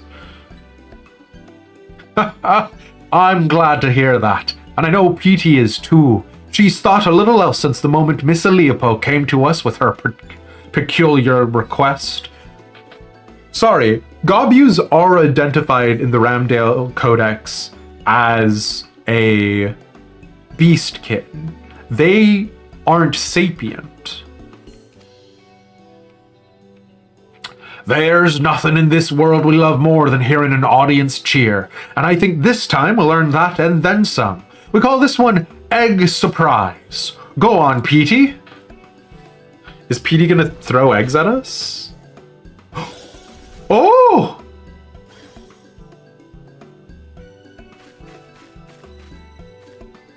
What? That was astounding. Impressive, ain't it? And all it took was a few glamour prisms. Okay. Of course, that wasn't where the genius was required.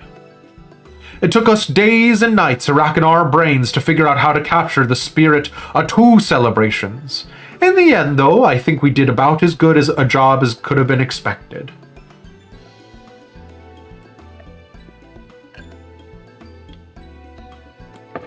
Now, here comes the rub. Ever since we arrived in Gridania, Petey's been a little on edge. Hate to see her like this, but I think I figured out what's causing it. As you just saw, she's got no problem performing in front of an audience of two, but when a whole gaggle of revelers showed up not too long ago, she just froze up. I see. She must not be used to such large crowds. Aren't the two of you performers? Isn't it your whole thing that you will go around and do performances?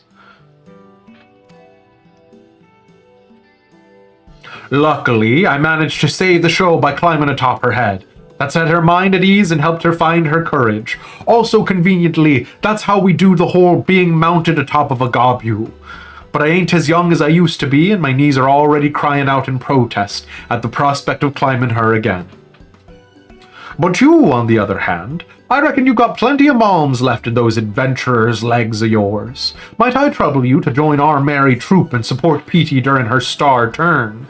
All you have to do is climb atop her head and head towards the crowds. Show them our act, Tell the spectators to come to me for an egg of their own. Still plenty to go around.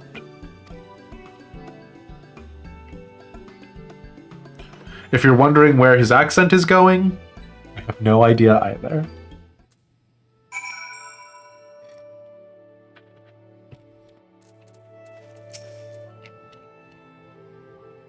If Petey's act is a hit in Gridania, nope. If Petey's act is a hit in Gridania, it would do much to allay the concerns of my Uldar compatriots. Best of luck, Elish. Grr? Groo. Petey is eager to get her show on the road. Speak with Alderman to ride her. This is a very tribe quest kind of thing, right? I don't know for the... oh my gosh. The little rabbits that are super annoying in Endwalker. Oh my gosh, why can't I not remember their names? The boys. The boys who are back in town. Loporits, thank you, Clary. Did the Loporits tribe quests have something where you got on a mount and had to do the mount action in a particular zone?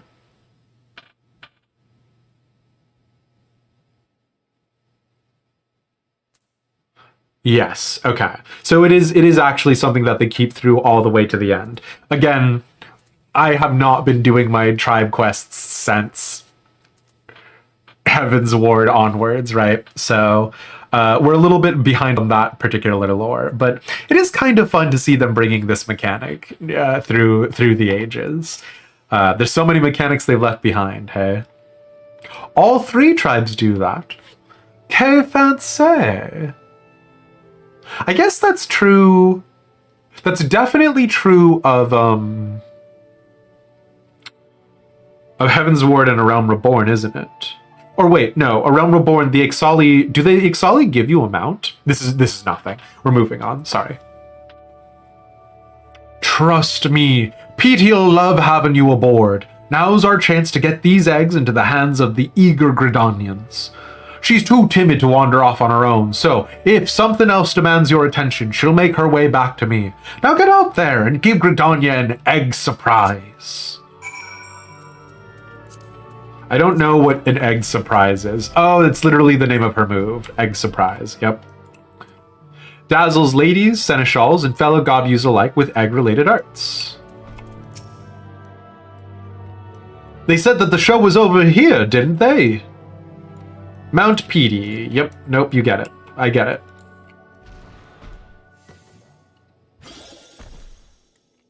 What? What did I just see?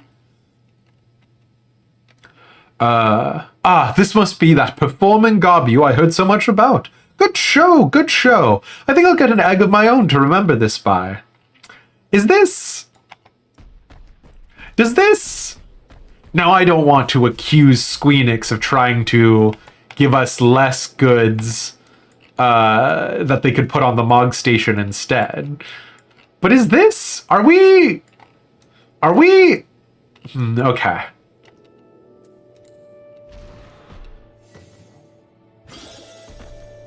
Oh, I didn't even read her dialogue beforehand. That was amazing! The rabbits were so adorable! And that crown of peach blossoms is so pretty. I wonder if they give them out with the eggs. Let's go find out. No, go on. Listen, I would never say anything bad about our supreme overlord Yoshi P. I just can't help but feel like even the quest dialogue here, where they're like, we're so stoked about this, feels kind of messed up. Because it's like, it's cute, right? But it's like, not mind-numbing.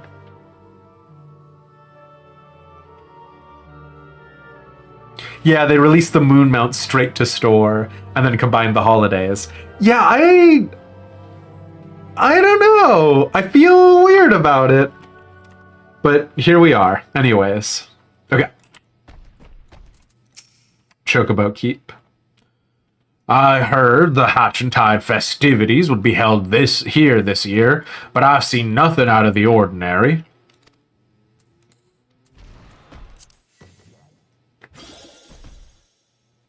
Oh my stars, what manner of... Oh, you're promoting Hatchentide. Yes, I knew that, of course. Splendid trick, that was, truly. I never knew Gobus to be adept at anything besides eating, but you've expanded my horizons. Mayhap I'll partake in the festivities this year after all. The spirit of Hatchentide is alive in Gridania. Return to Aldemund and tell him of Petey's courageous performances. Right, like... So having the tribe mechanic in here is not bad, right? But, like... I don't know, Petey. We'll have to have a conversation about it. I know that it's an incredible lull time between Endwalker and Dawn Trail, but I don't know that, like, I don't know if I missed this event that I would be the most heartbroken boy. This just might work. While Petey's expression is inscrutable, you sense gratitude radiating from her. She seems to have enjoyed herself. Good work, Elish. Same goes for you, Petey. I can hardly pass around the eggs fast enough. And it looks like Petey's managed to conquer her fears. Let's hope these ovations are enough to conquer the seneschals. Wait, okay, before we do that. There's not a single egg left. Good work spreading the word, Elish.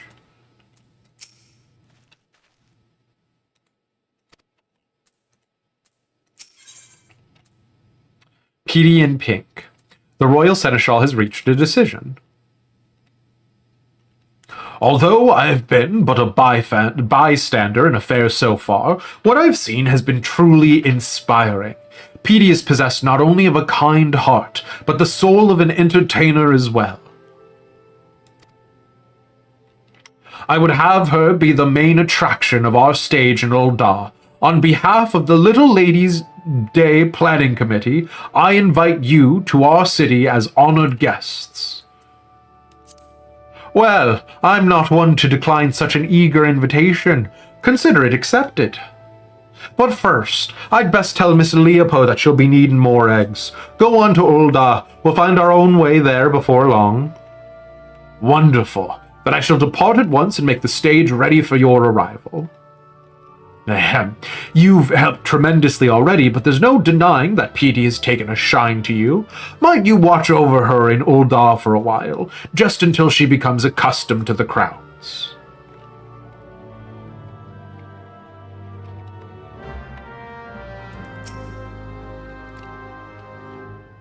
Petey appears excited for her next adventure, bringing joy to the hearts of the realm's little ladies. Every stage is different, so it might take a while until Petey finds her footing. But her desire to see people smile can't be doubted. She'll shine brighter than all the jewels in any merchant's coffers. Yeah, I don't know about this one, Chief.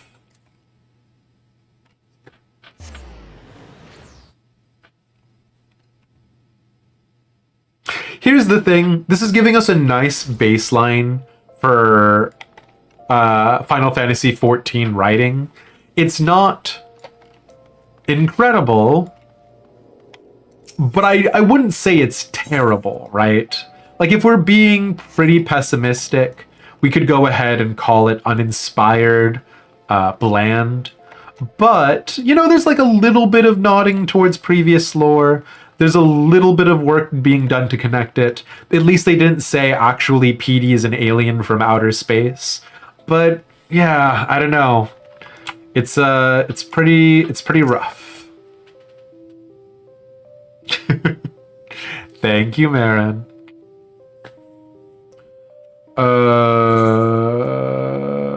We won't ask about Little Ladies' Day, actually.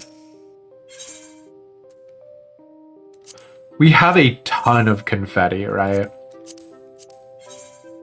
Yeah, we don't need any more. That would be foolish of us, honestly.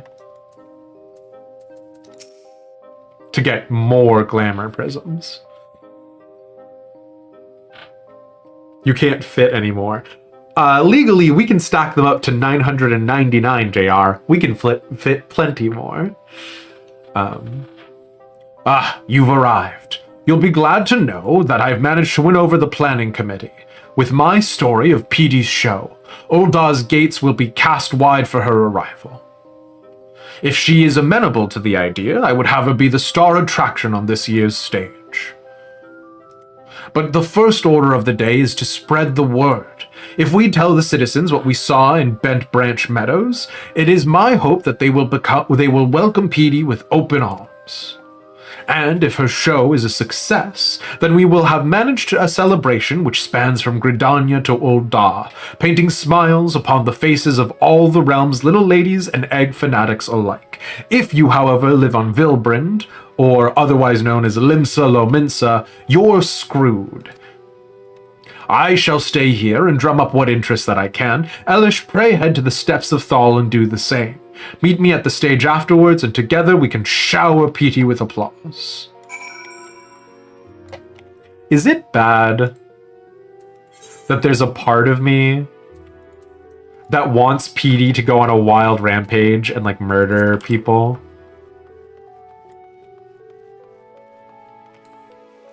There's, like, this little part of me that's just saying, but wouldn't it be funny if...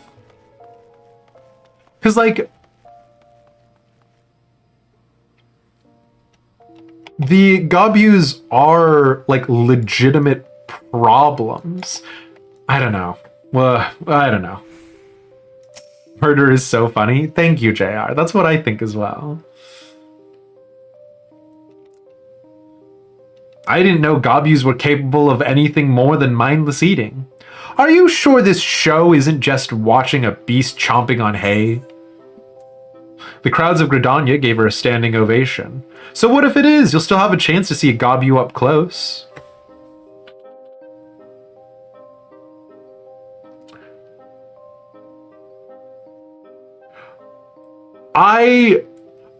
Okay. Now, I feel like the crowds of Gridania gave her a standing ovation is the option that we're supposed to say. But this is his only chance to see a Gobu up close without fighting it, right?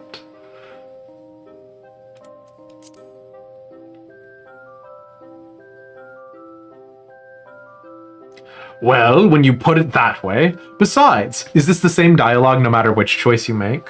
Besides, it's not as if I have aught else to do. All right, look for me among the crowd.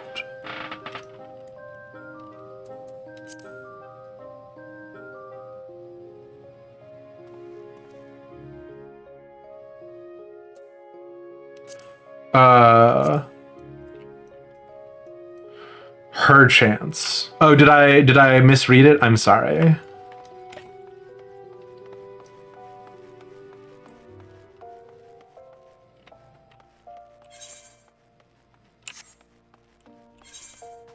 Nope, wrong way. Even though Ulda was my starting city, I do still get lost here. It is surprisingly quite large, hey?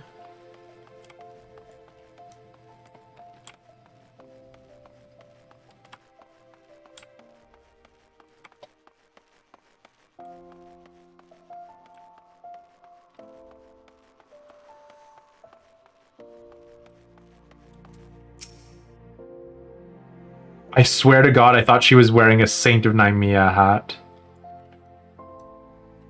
A Gobu here in Ulda? Ugh. That dredges up terrible memories of the rampage I witnessed as a child. How do you know that won't happen again? Have you seen this Gobu with your own eyes? Yes, and she brought countless smiles to the people of Gridania. Yes, and she's as gentle as a tamed chocobo. Like, I don't know why we would keep bringing up going to Gridania.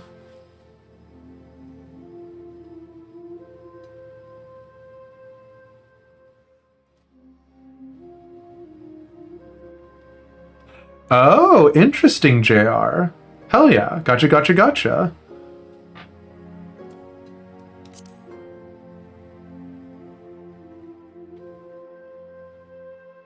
Is that so? Well, I see no reason why you would lie to me. Very well, I shall go. Perhaps in this way I can conquer my fears. If you as a child saw a lion maul a person to death, do you think you would go to see a lion at the zoo?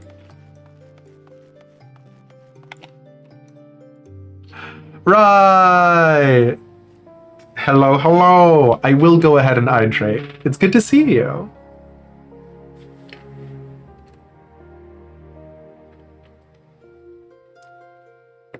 Oh, mauling. Well, probably not mauling, but you get it. A Gobu performer? Aren't they dangerous? I suppose a friend of mine was raving about the show she saw in Gridania. If it's the very same, I suppose it's worth a look. Oh, I didn't need to convince her. Cool. The time of Petey's performance draws near. Speak with the Royal Seneschal before she takes the stage. I'm sorry. Like, I don't know if it's Game of Thrones altered my brain chemistry or what. Whenever in like TV shows or anime or anything happen, like whenever there's a character who's just like standing still and the like shot lingers on them for slightly too long, I'm like, oh, this person's about to get an arrow through the chest. Oh, this person's about to get pushed off the building. Like, I just naturally default to the worst possible outcome that could possibly happen for shock value. And how are we doing? We're doing all right. Better than some, worse than others. You get it. How about yourself, Rye? It's been ages. We've been busy and also a little stressed out, little tired. You get how it goes.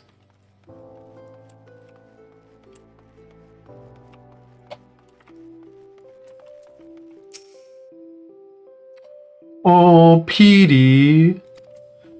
Oh yeah, and Wire, I see what you said, Wirebone. Elish would never lie.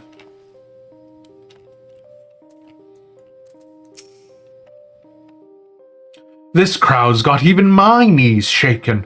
I can't imagine what Petey must be feeling.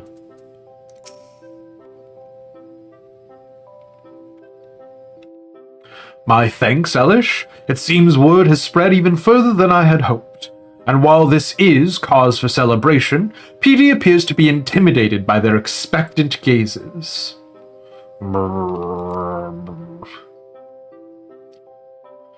Course, you could just hop up on her head and she'd calm down just like that, but we can't lean on you forever.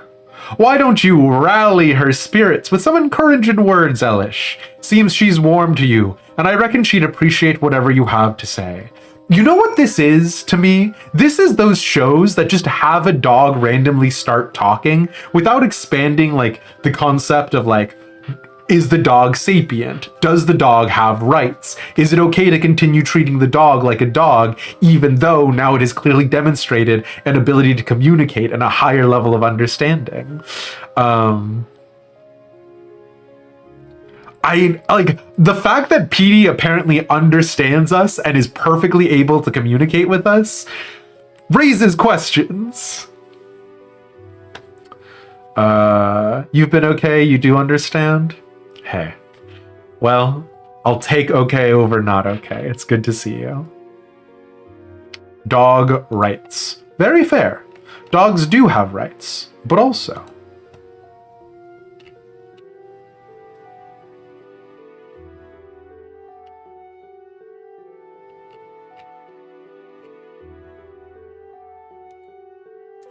okay.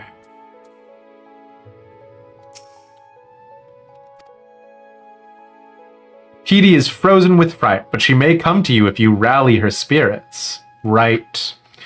We've got to go ahead and rally her spirits. And what better way to do that than to cheer?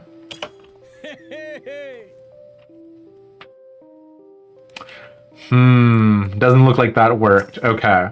What better way to rally her spirits than to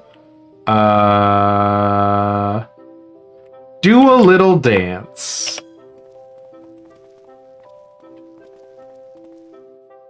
No, that didn't seem to do it. Did I ever end up beating that scary alien game? We did, right? We managed to beat Alien Isolation. It was a heck of a time. Congratulations! Thank you, Presna. Yes. Okay, hold on. Congratulations. Congratulate. We were congratulating PD. We believe in you. No, that's not it. We can do clap. Cheer wave. Yes, yes, yes, yes, yes. Okay. I'm sure this'll get her engine going. No, that wasn't it. Okay. What else can we try?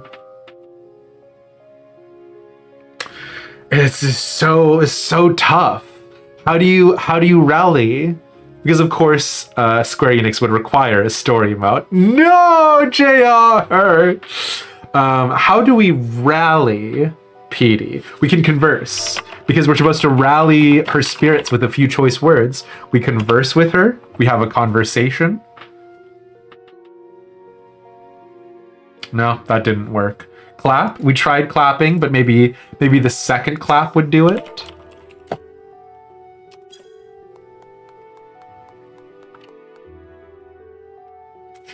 Oh, that's not it either. What do y'all think the emote that we're supposed to do here is? Have you tried asking how PD feels? No, you know what? We haven't. I'm so sorry, PD. I haven't asked how you're feeling.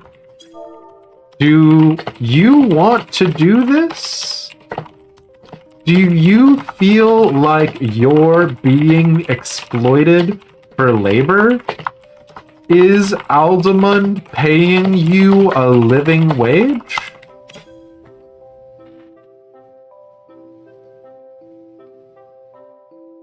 PD's not responding.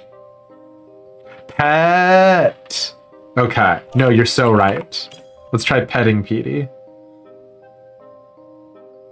Nah, that wasn't it.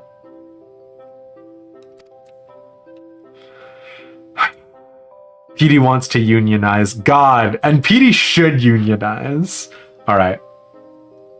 Have you ever gotten a good response from a concerned player thinking you're an idiot? Believe it or not, we haven't yet, but there's always future holiday events. I also, though, do like taking these opportunities because these are mechanics that were from A Realm Reborn, right? Like you would do like beckon to like make escort NPCs follow you, so that way you could like take them to a specific destination. There are a bunch of like really cool emotes that like you just don't really use, you know? But okay, fine. We've had our fun. We'll go ahead and rally PD, which the Cure rally is just this little punch. And before I got to Stormblood, I would use that rally on loop to like be the counter to the boxing emote.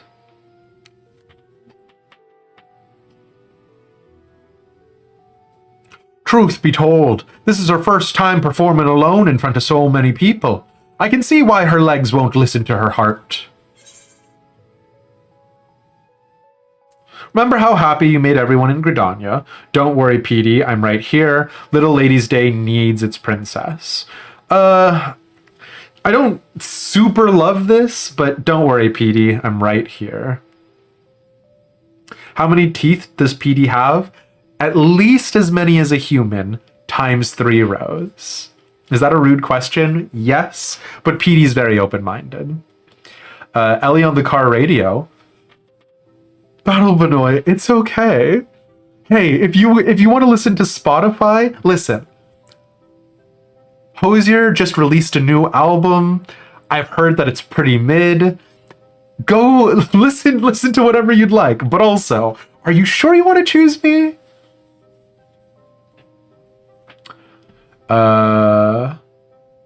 Don't worry, Petey. I'm right here.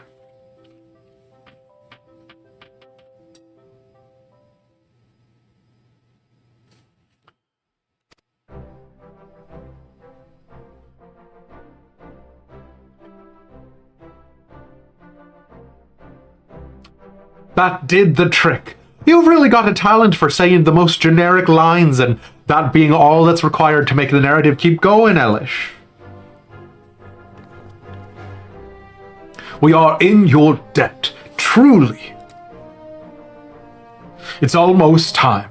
Lady Leopo should have arrived by now.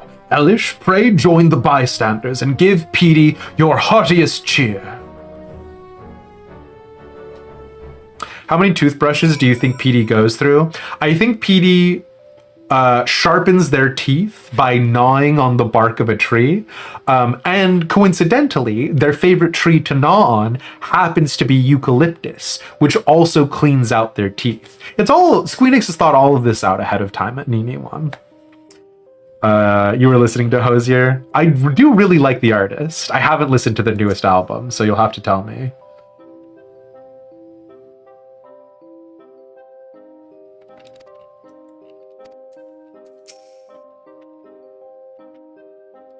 Your words were like a drop of water on a hot day. I reckon Petey might even like you more than me. Does, canonically, the mount we get, is it literally Petey? The show shall start anon. Go on, join the crowd and lend your voice to the cheers. This old chestnut. Now, is this lady... This lady is not the one who had the kid from last time, right? Do we recognize any return friends?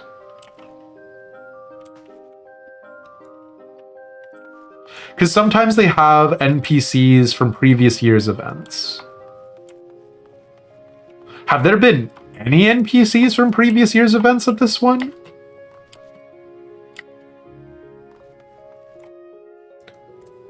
I recognize Beau Bluet, but he's one of our least favorite NPCs. So, you know.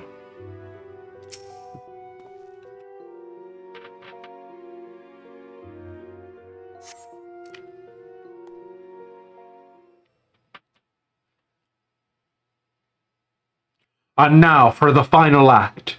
Bedecked in blooming flowers, this Garbu princess has prepared... Nope. Something unforgettable for all the little ladies out there. Any little ladies' day NPCs, but a couple of Hatching Tide NPCs show up after the quest. Interesting. Thanks for that, JR. You recognize Petey's need for more eucalyptus. Honestly, we're not feeding Petey enough eucalyptus. She is going to go berserk. The songbirds, of course.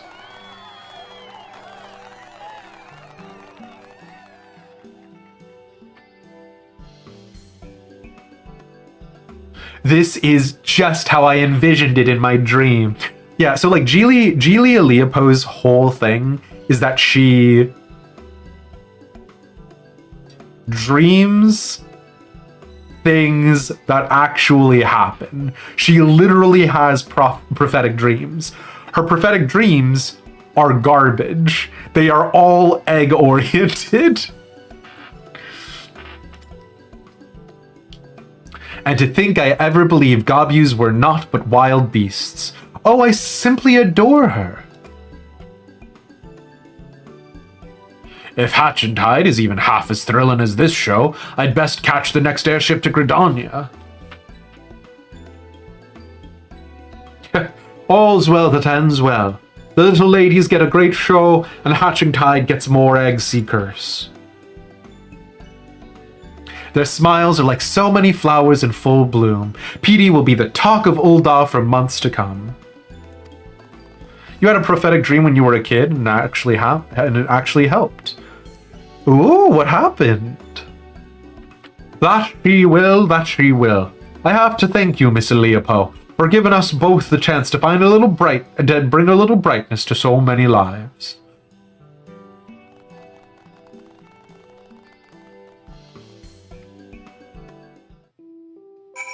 Sure.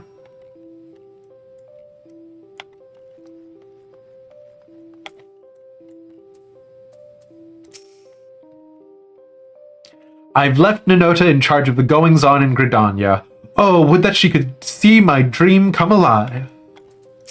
But the whole thing about Geely's prophetic dream about eggs and stuff is that Geely dreamed of Dalamud cracking open, I think, and thought that Dalamud cracking open was an egg cracking open.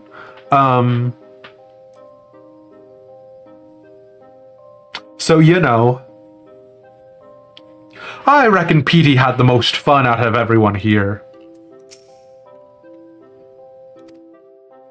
Petey appears elated by the crowd's reaction and gazes at the stage, longingly. Kinda silly, you thought you broke the family PC and then dreamt of the solution. Turns out you accidentally put 2 discs in it. Hell yeah. Omelet Prophet, God. Geely played a lot of Neopets as a kid. You know the giant omelet where you can go every day to get 1 free omelet for your Neopets? Geely started that.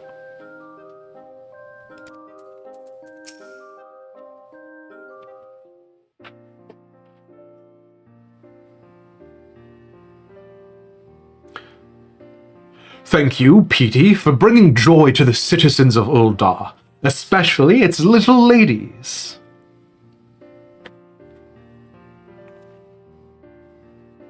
That was better than I could have imagined. Hatching Tide and Little Ladies' Day both will be remembered as the highlights of the year. Couldn't have done it without your help, Elish. We'll both be looking back on this experience with fondness for the rest of our lives. Speaking of which, I got to thinking maybe it's time I leave this performance business behind me and let Petey spread her wings. I think she'd be more than happy by your side if you'll have her. Petey joins a roster of a few very specific mounts. Obviously, El Tool from the Firmament Custom Deliveries questline. You can ride her, and she, the story behind that is she's going out to see the world with you. Are there any other mounts that are specific named NPCs? You think Neopets is coming back? Are they still doing NFTs? I remember Neopets was like associating themselves with that, which seemed like suicide, but yeah. Your Neopets are likely dead at this point. Damn. To add to your grumbling about the combining of events, Hatching Tide usually has a fate as well. Okay, so in terms of actually programming like the game mechanics and stuff, I kind of understand why not, because there's the team that worked on Final Fantasy XVI and the team that's there, right, who are like obviously working on graphics overhaul, who are making Dawn Trail. So like, I don't blame them for not doing better game stuff. It's just, I have a hard time telling cutscene skippers they shouldn't skip cutscenes when this is the like sort of level of writing that happens, right?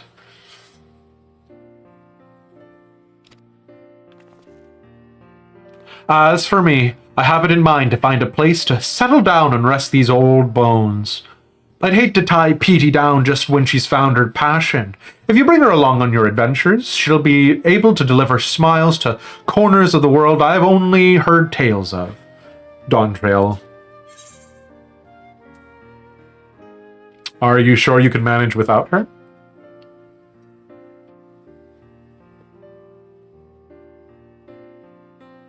Can't deny I already feel the tendrils of loneliness tugging at my heart, but they'll lose their grip so long as I know Petey's with you. I look forward to hearing of her exploits as I while the days away.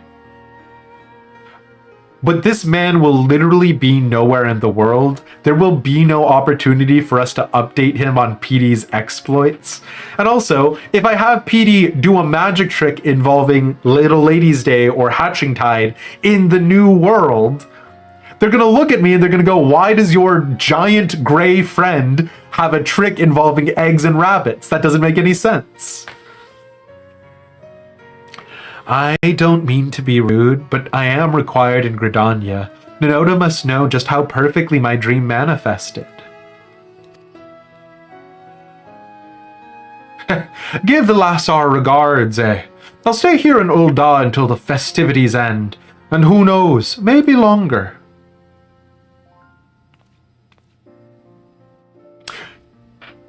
Like, that's not a cliffhanger. I do not care about Albahard. I've instantly forgotten his name. Like, fine, whatever. And with that, allow me to thank you personally, Elish. No princess in all the realm could have asked for a more devoted seneschal. And that includes Petey. Seeing you dote upon her so dutifully reminded me why I volunteered for this position in the first place. Although Petey's show has concluded, Little Ladies' Day has not. Pray enjoy all that we have prepared. And don't be a stranger in Gridania either.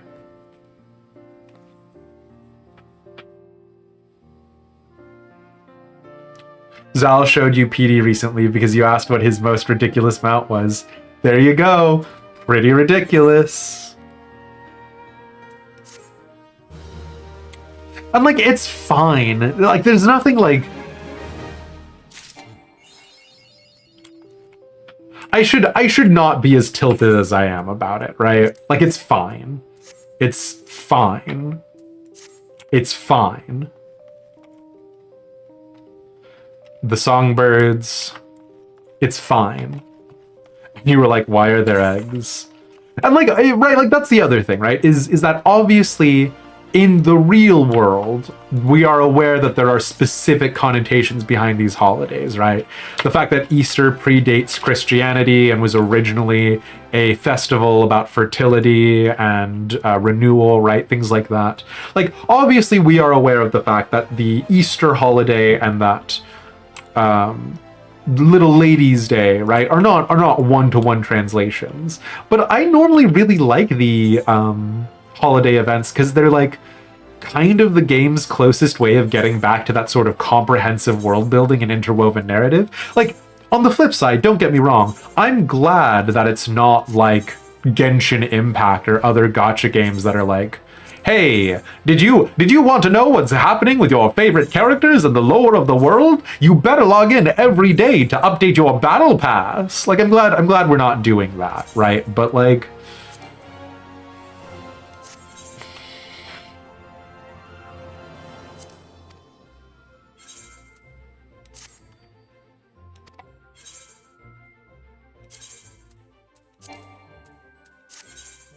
God, my inventory is in shambles literally all the time.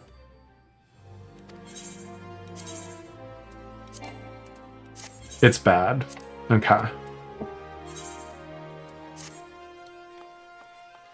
Mankatos Amphitheater has NPCs from previous Hatching Tides now. A familiar face from the Alliance raid is also there. Oh, is Oshone. Derek. God, Derek is such a normal name.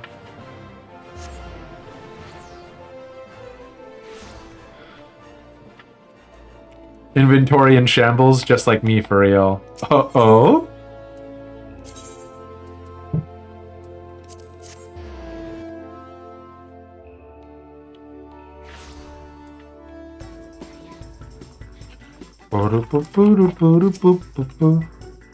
Oh!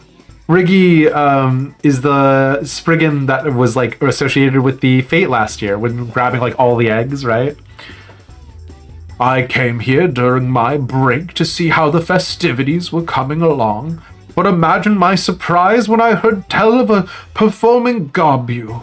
I had to see it for myself. Riggy do trick. See Riggy's trick. Aww. Gabino is from 2019 when the Spriggan outfit was given out. Interesting. Okay.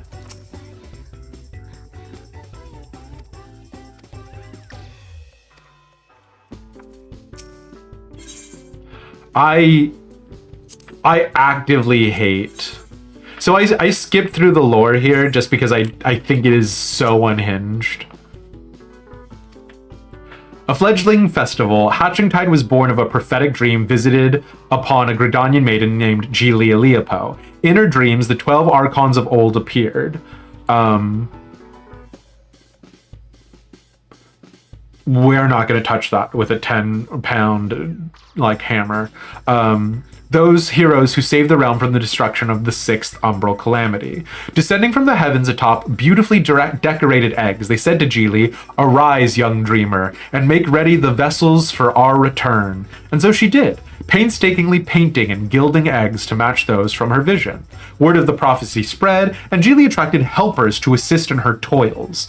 After the calamity, the festival grew further. She's literally a doomsday like preacher, like one of the ones wearing a sign out in the world with like a bell screaming the end is nigh, except she was right.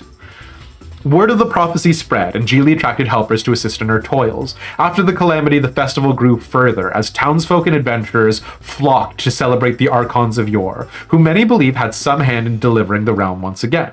For this year only, the organizers of Hatchingtide have joined hands with the planners of Little Ladies' Day and Ul'dah to create a joint celebration. Okay.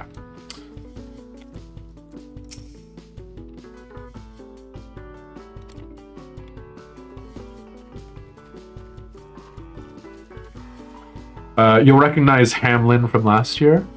Hamlin.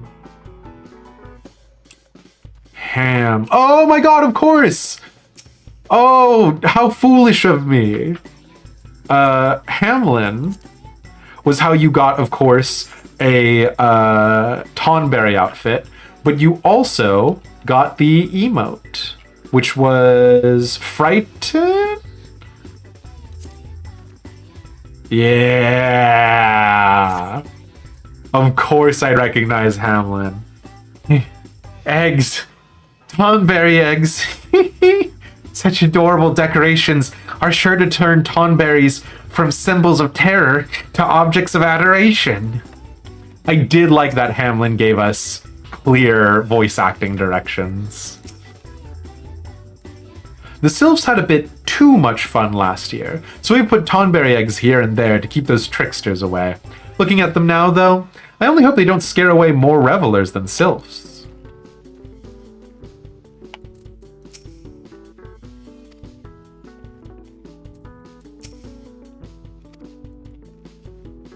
Okay, doke. Well, that is the event quest. I know we have not done the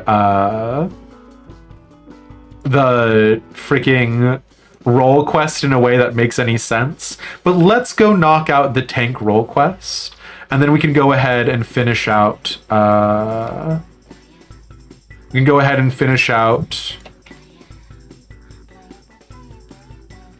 some other job quests, hey? Oh. Okay, where are we going, Marin? Oh, Shone! Ah, of course. It seems the celebrations are underway. Oh, Shone, you rat bastard. Or,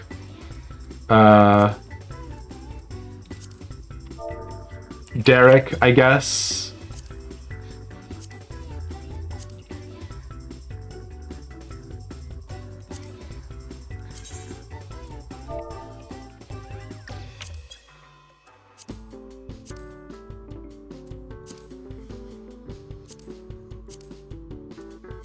Why is it not letting me summon this minion? Is it because I have a fashion accessory out? Oh, that's wacky. Derek, look at your child. Look at the child you left me with. Derek, hold yourself accountable. Do you think I'm equipped to raise a baby?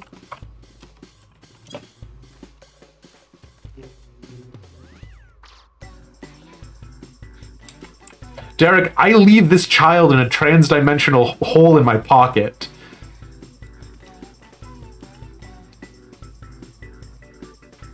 Can't believe this guy. All right, let's go do the tank roll quest. But you're such a father figure, Demeist. Rye? Who are you talking about? Because I know it's not me. Oh my god. Oh, is it just Twin Adders, I think. Also, I did see, Bo, you summoning that little wind-up Oshone. I did think that was a very nice touch.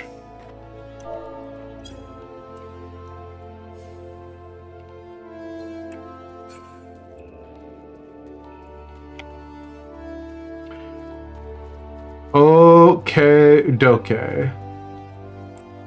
Let's knock out the last of the role quests, which we have not done in serious conjunction with one another, and then we can go do some silly, lighthearted class quests. Parts true. The Keeper of the Entwined Serpents is on the lookout for palms in the distance. Gleipnir has not been... I don't know how to do the bad French accent we did in the past. This is how you say Gleipnir has not been seen since our last encounter. This brief respite may be our best chance to quell the Great One's terror.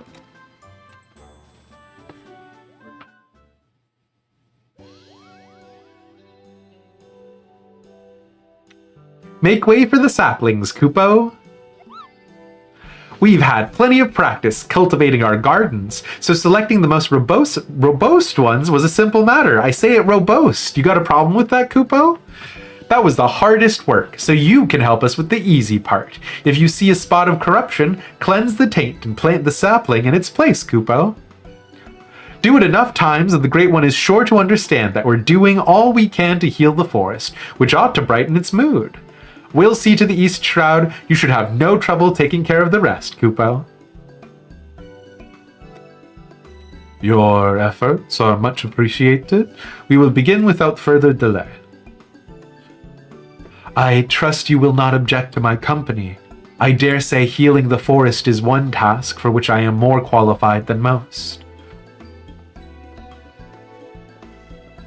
So, God, how do I even summarize the role quests here? Gridania is under attack by a major blasphemy. The major blasphemy is Kanisana's, like, classmate when they were growing up.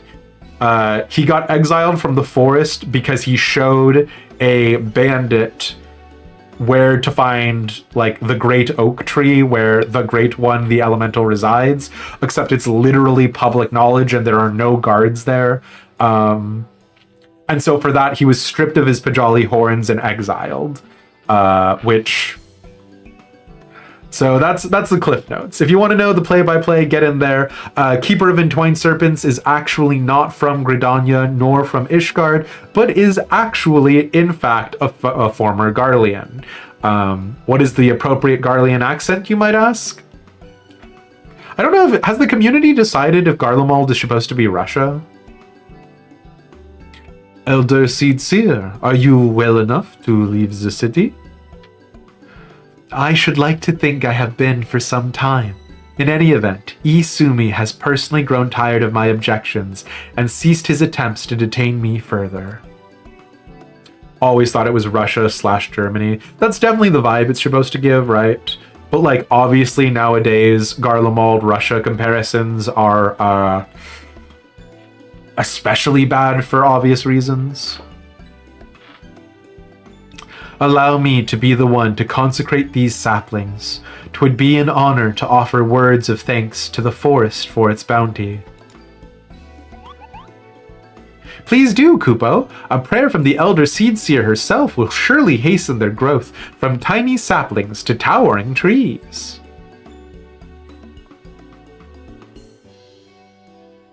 Such is my hope. As Joran did before me, I shall approach the Great One in friendship, that it might see through the veil of fear that blinds it, and remember our covenant.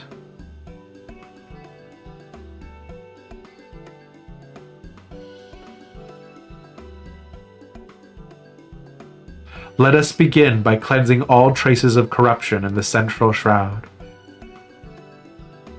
To Greentear, I sense that the flow of aether has become warped there. Impressive, Kupo. Not even my keen eyes could spot corruption from such a distance. It is but one of many talents I owe to the elementals. Well then, shall we be on our way?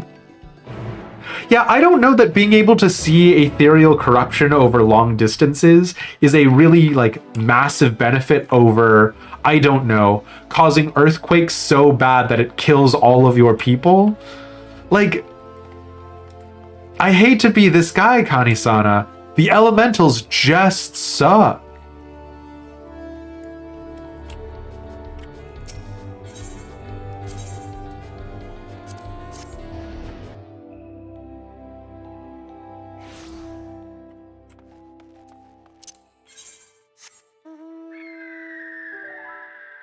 Yeah, the Evershade, the Guardian Tree, is literally just there. The Fate, There's Something About Lu is very funny to me, because Lu is the name of a giant slug. And the implication from the Fate is that if you don't kill Lu, Lu will kill the Guardian Tree and, I guess, kill the Great One. So, you know, the Elemental's many weaknesses. Being eaten by a giant slug, literally anyone doing anything to the forest. I shall keep watch for errant beasts. This blight upon the forest must be cleansed. When you have finished, I shall consecrate the saplings and soil with prayer.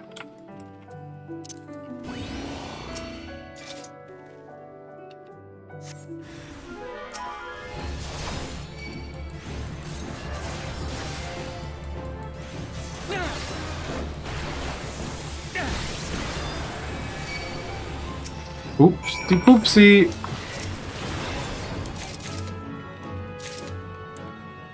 We don't need that beastkin blood, thank you very much.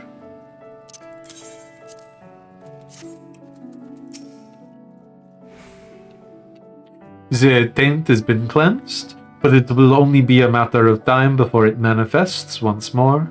Don't cleanse my taint. I didn't ask for this. You need consent for that kind of play.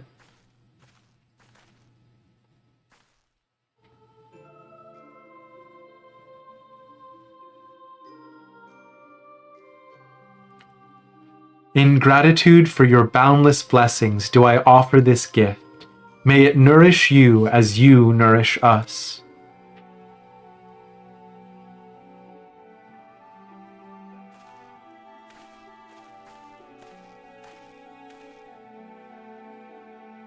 At last, the earth is cleansed. There is a settlement not far from here. We should tell them of this sapling and bid them watch over and keep it safe from harm. Of course, Elder Seedseer.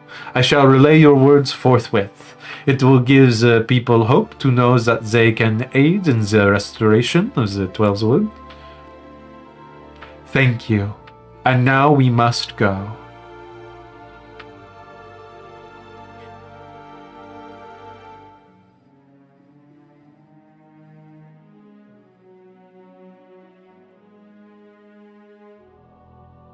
To Silent Arbor. There something foul impedes the flow of aether. Let us hurry. Like, I get that this is the Gridanian way, but like, I swear to God, if you told me, hey, there is a monster threat affecting your city, and the military decided that instead of mounting a defense, counterattacking, defeating it, they decided that they were going to go out and plant some trees, I would look at you like you lost your absolute mind. And again, right, like obviously in the world of 14 the elementals are real, but boy oh boy is their influence very limited. Look, the flowers here have withered and died. I shudder to think what the forest would look like if this was allowed to spread.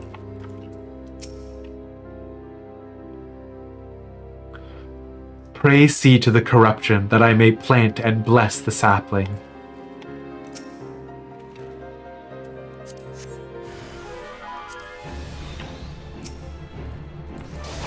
Like, the tainted sprites absolutely track. Excuse me.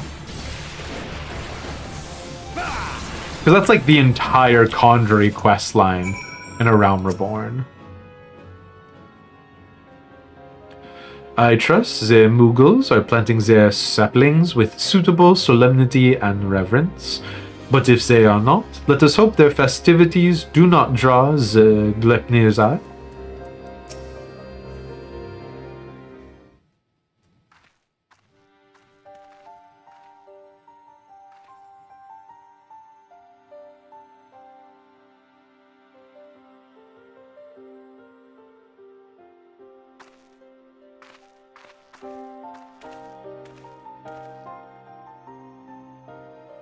The injury has begun to heal, and our next destination lies to the north.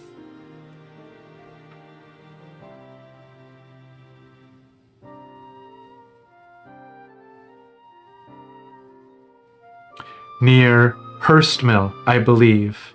'Tis faint, for we are far from the source. Nevertheless, I am certain it is there. Come.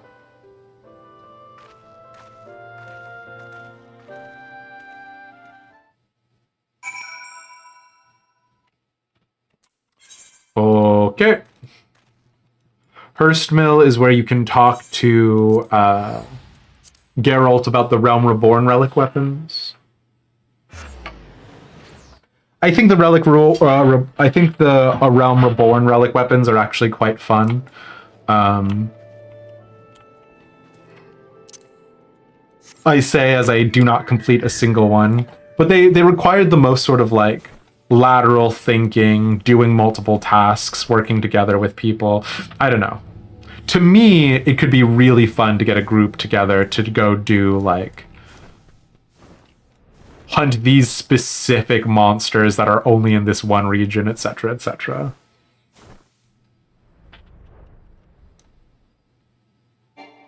I need to finish mine. I mean, I do know that the sword is called Excalibur, which dramatically changes my interest in finishing it. Normally, I help these siege fates.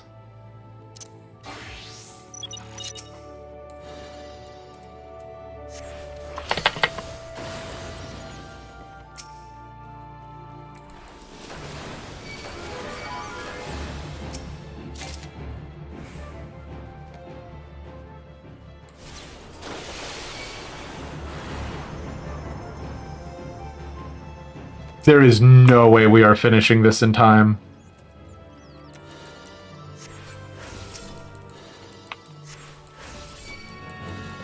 You're more paladin than me at the moment. I'm not going to explain why I disagree with that on every category and instead say I am very jealous of your Realm Reborn relic.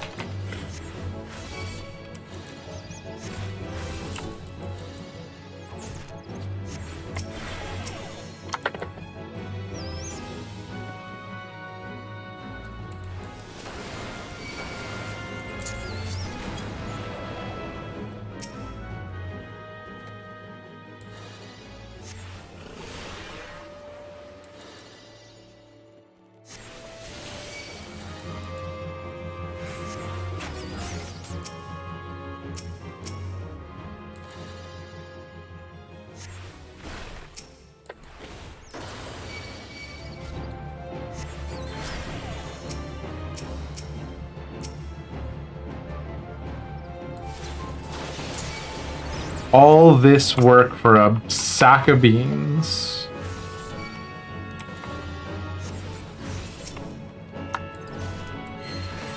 Why do I care about doing these siege quests? Literally nothing happens and the rewards are pretty bad.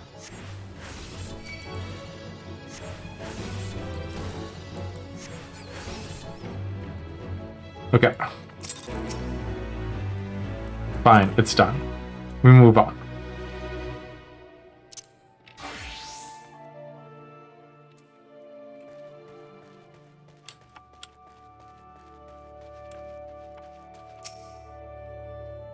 So close to the hamlet, there's nowhere safe.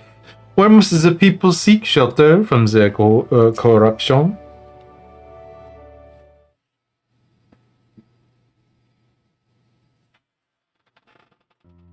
'Tis fortunate that the corruption here is faint. A simple prayer should suffice to cleanse this soil, after which we may plant the sapling.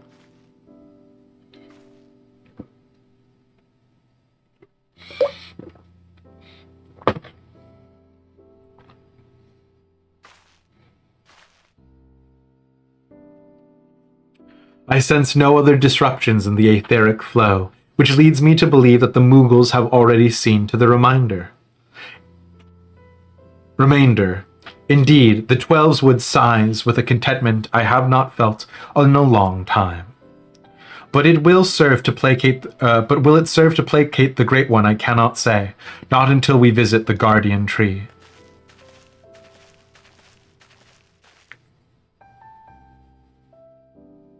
Excuse me, but you're the Elder Seed Seer, aren't you? What brings you all the way to our village? Corruption that had upset the balance of aether, but that we have since cleansed with prayer and heat and saplings. Thus has the Twelveswood reclaimed a measure of peace. You've been planting trees. We have.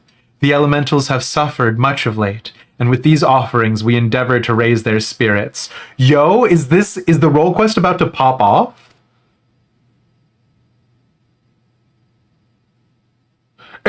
Elder Seedseer, I've got a protest. What of your people's spirits? We who dread every step we must take out of doors. That terrible monster is still out there, preying upon innocent folk without rhyme or reason. And if it doesn't strike us dead where we stand, its poison will finish the job. I know that you are afraid, that you and yours suffer still. However, 'tis under the auspices of the elementals that we may call the Twelveswood home, and they too cry out for deliverance. Even the Great One quakes with fear for the blasphemy's continued existence. To ignore their plight is to invite greater tragedy for us all. Rest assured, however, that I have not forgotten the needs of the people. We bring comfort to the elementals and renew our sacred ties, that we might enlist the aid of the Great One in combating Gleipnir and the suffocating despair it spreads. And so I pray you continue to put your faith in our guardians, and in me.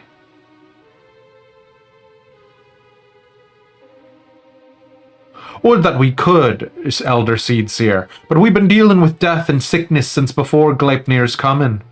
They say the creeping death's nothing to fear these days, but we know better.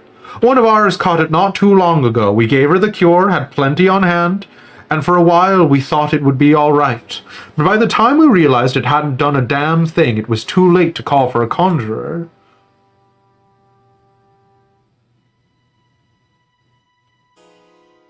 It was a sad day for us all when she passed, but none more so than her poor husband, Supine. Okay, that feels like lazy writing, but fine. Like, either the cure had been found or the cure hasn't been found. Saying we gave her the cure and she died anyways means that the cure hasn't been found. Fine.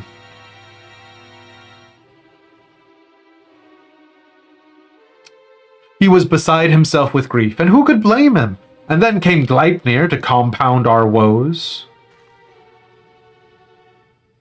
Supin. No. See, Clary, it got very close to popping off in a good way, and then it just... This is... okay. Supine, it cannot be. Do you speak of Iya Sura Supin? Iya Sura? No, Supine was an odd one, but no one mistake him for a Pajal. Supine wasn't even his real name. That'd be Elenya. But his wife was fond of calling him Supine for some reason, and it caught on with the rest of us.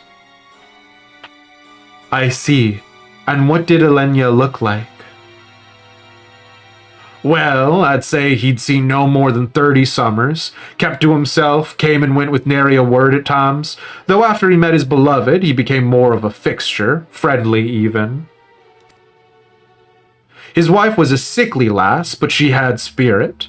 But spirit's not enough to beat the creeping death. Pity we couldn't do anything for her. Okay. the fundamental line here about the creeping death still being a disease that hurts people is a contrivance which we'll talk about, but sure, fine. He had finally made a new life for himself here. Thank you for recounting Elena's story. Sad though it was, it helped me to better understand how much you all have suffered. I promise that you will have cause to celebrate soon. Until then, I implore you again to place your faith in the elementals and in me. Together we shall overcome this crisis. That.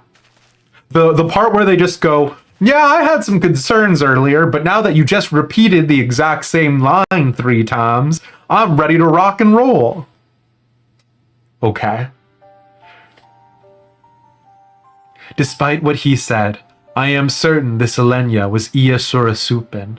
To think that he was living so close by for all those years, searching for new purpose and finding true love. Only to be robbed of that fulfillment too. Were he still a Pajal empowered by the elementals, could he have saved her? He would have dwelt on the question night after sleepless night. I know I would have. Because like, here's the other thing that's frustrating about this, right? Is presenting creeping death in the beginning raises the stakes, right? It's sort of a Chekhov's gun of situations. Giving us the cure gives us the methodology to prove that the creeping death that we're seeing now isn't actually creeping death, it's the blasphemy's poison, right? These characters showing up and saying, creeping death is still a problem. People are still dying from this. And then Kan Isana saying, don't worry about it, just trust in the elementals, is nothing. Like, if I said people are still dying from the common cold is actually causing normal people to die right now, like full-bodied normal people, and then someone said, yeah, but have you recently saluted the American flag? And then I went, no, you're right. You know what? I didn't salute the American flag.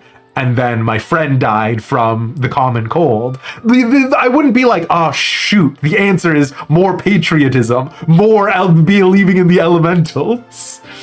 Anyways, it's besides the point. Mayhap in the end he came to blame the elementals for his helplessness, for her death, and in despair was consumed. This is giving Connie some form of character development that she was severely lacking. I think that's the problem, Clary, is that, like, it is giving her character development she needed, like, 5 expansions ago, right? Like, if we got this in A Realm Reborn, this would be good, right? Like, this would be foundational. If we knew about Pajals losing their ability, if creeping death had been a consistent thing, like, here's the reason why I'm more here's the reason. Morala, absolutely not. Is it time to officially change For Me Fridays into Final Fantasy Fridays? We've been doing other things besides Final Fantasy. It just so happens that you're catching us on another Final Fantasy Friday, but it's good to see you. The thing is, right, and again, we're gonna have to see what the Limsolo Minsa role quests are, what the Alamigo role quests are. But the thing with Ishgard's one, and the again, you know, hey, you know how biased I am in favor of Ishgard, because Ishgard, you sent me that video, and can I say, mwah, 10 out of 10. Masterpiece. Even though we didn't get anything inside of Worm King's Rest, just being able to see that, really cool stuff, right? But that's the point, is that Ishgard has this stuff seeded throughout it this whole time. The idea that the Heavens Ward turned into an amalgamate, some sort of gestalt that is still trying to resummon Thordan, that's dealing with the church's waning trust and decline, all of that stuff was established in Heavens Ward, and so those callbacks all hit super hard. In here, everything is brand new, which is not to say that's bad, which is not to say that you can't write a narrative that has brand new elements, that you're bringing in new things. But the problem is that these all feel like things that have never been addressed before. The racism of the elves against non-Pajali humans, the idea of the elementals and their inability to act sometimes and their ability to act others, the effectiveness of Irminsul versus, you know, sort of its inability to keep out the Garleans. Like, if I take this in complete isolation, the problem is that it is a story in structure, but it is not a story in like it is not a story in the like vein of it is not a story in the vein of the rest of 14's writing. But I will concede, Kani-sana needed this character development. She just needed it ages ago, right? Like, we needed to know that being chosen as the Seed Seer wasn't just something that she was born into. We needed to know that like a lifetime ago. The fact that there was the potential of another Pajal coming in, that alone would have been like, what did Kani-sana do to the other competitor, right? And then when Kani-sana says, no, he just got exiled for totally irrelevant reasons, at least we would have been like, there's something here. But instead, this is all 11th hour stuff. And then what? We're gonna go on Dawn Trail. We're gonna go to another world, and how often is Kani-sana gonna show up, right? Like, again, it's me picking at little things, but it's just frustrating. Yeah, in July it'll be Final Fantasy Fridays for sure, and probably Final Fantasy Thursdays, and Final Fantasy Wednesdays, and Final Fantasy Tuesdays, and maybe Final Fantasy Mondays. We'll see. See, this story would have been much improved if the Creeping Death had simply used child soldiers. When you're right, Morala. When you're right, you're right. So glad you're analyzing these quests because you slept through them despite being a tank main. The problem is, I see where Clary is coming from, right? Like, the fact that this would have been compelling storytelling, but like, the problem is that my emotional impact for meeting these characters again is so small. Meeting these characters for the first time and then meeting them again 5 minutes later is so small, right? Like, the reveal that actually, what was his name?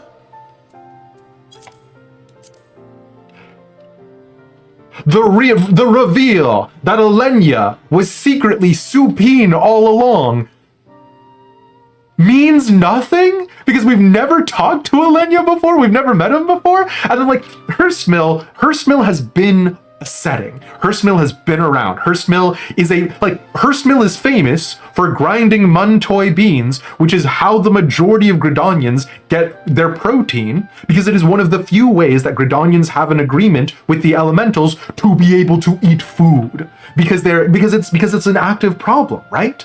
And like, so having the Hearstmill residents show up and be like, hey, Kani-sana, this is kind of fucked. Why are you planting trees right now instead of, I don't know, helping the citizens of your country? Like, this is, you know what this is? This is the Frozen situation. This is Prince Hans being a literal capable leader.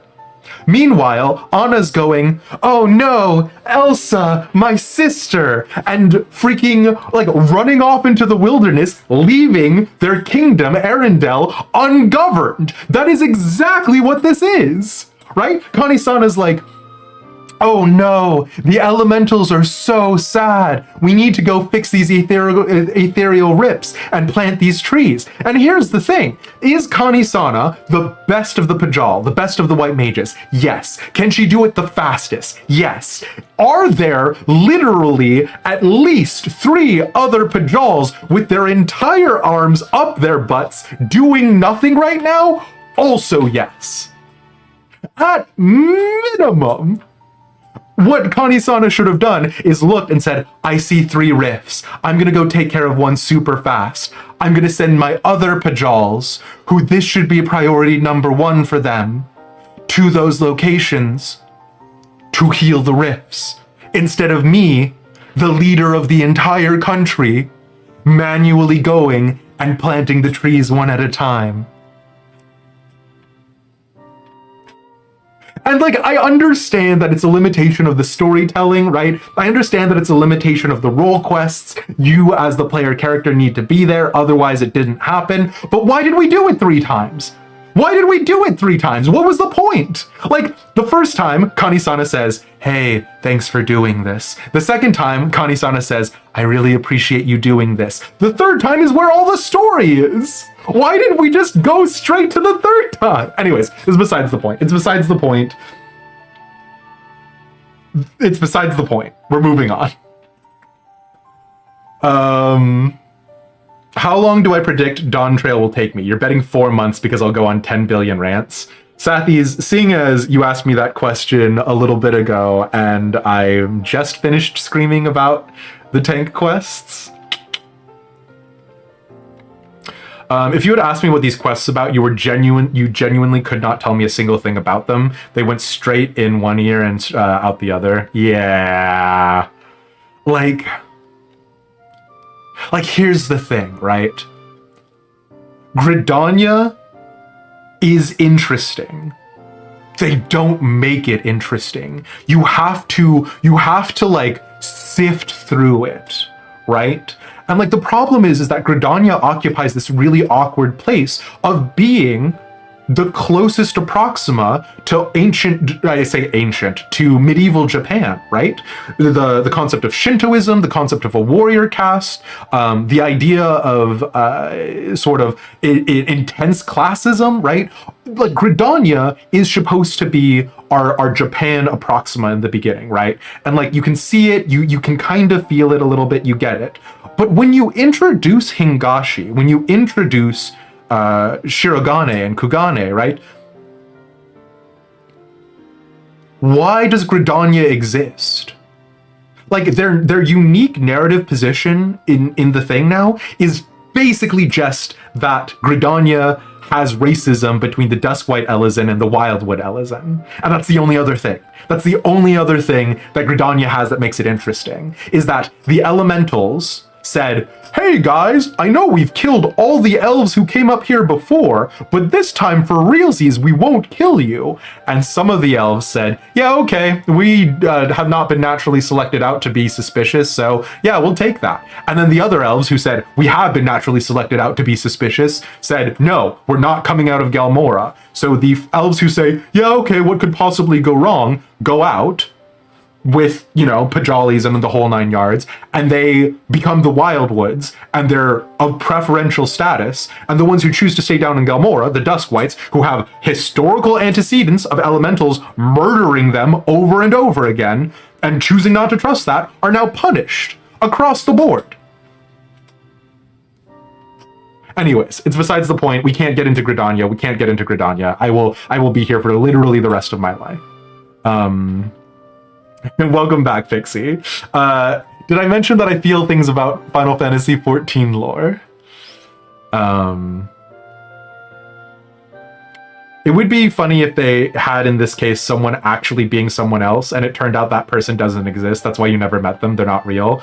God, that level of writing would be Final Fantasy XIV sort of tier, right? You know what it is? It's when in Elden Ring. My knowledge of Elden Ring is very limited, but it's like in Elden Ring when you first meet Ranni, and Ronnie's like, hello, my name is the witch Rena, and you're like, okay, hi. And then you meet her later in her like castle, right? And she's like, I'm sorry I lied to you. My name wasn't Rena, my name is Ranni. And you go, okay? This is like, I've met you one other time and you just lied. It would be like me like opening stream one day and being like, hey everybody, it's me, Demongol. And then like 5 minutes later being like, sorry I lied to you about my name being Demongol. Actually, my name was Demice the whole time. And like, Clary's point about this being like Clary's point about it ain't about him, it's about Kani-sana is valid, right? But we just had a character growth opportunity. Kani-sana was faced with the fact that she is not a good governor for her people, right? That Hyurs are prejudiced against, that Mikote are prejudiced against, that Duskwhite Elezen are prejudiced against, right? And Kani-sana has not done anything to alleviate any of these problems. And the residents of Hurstmill are saying, you haven't done anything for us. And Kani-sana goes, I know, but trust me, and trust in the elementals. It's gonna get better. And it's like, and then they go, okay. Like, what?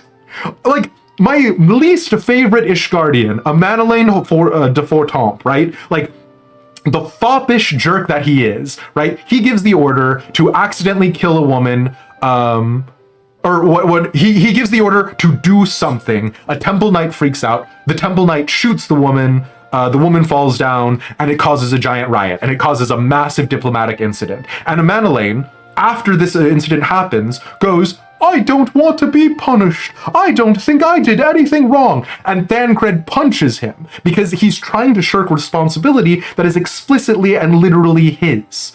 That the situation was under his control. He was the person who was in charge of the defense of Falcon's Nest in that situation. Kani-sana is in charge of Gridania. She is the highest authority figure.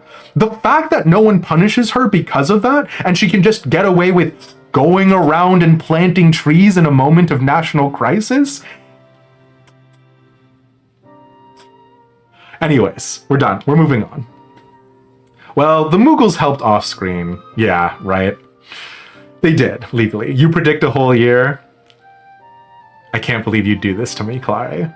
You paid attention to the physical ranged one because it takes place in the Ruby Sea priorities. Oh, is there no Limsa Lominsa role quests? Okay. And you're out again? We'll catch a Pixie. My name isn't actually Ida, it's Lise. You know what's so funny about that though, JR? Is that the reveal that Ida's name wasn't Ida, it was Lise, was at least, legally speaking, a payoff that was planted like 2 expansions ago in A Realm Reborn when she's introduced as Ida, right? Like, the thing is that we don't even have an expansion to like really like get to know Elenya, because Elenya's name is introduced in the same quest where we discover that Elenya's name isn't Elenya, right? Like this isn't the span of all of Endwalker, right? Because like you might be saying, oh well, the Endwalker role quests were coming out around the same time as you were going through the MSQ, so like there's like maybe you have time to develop to it. No, we found out his name was Elenya after we found out that his real name was Supin. Anyways.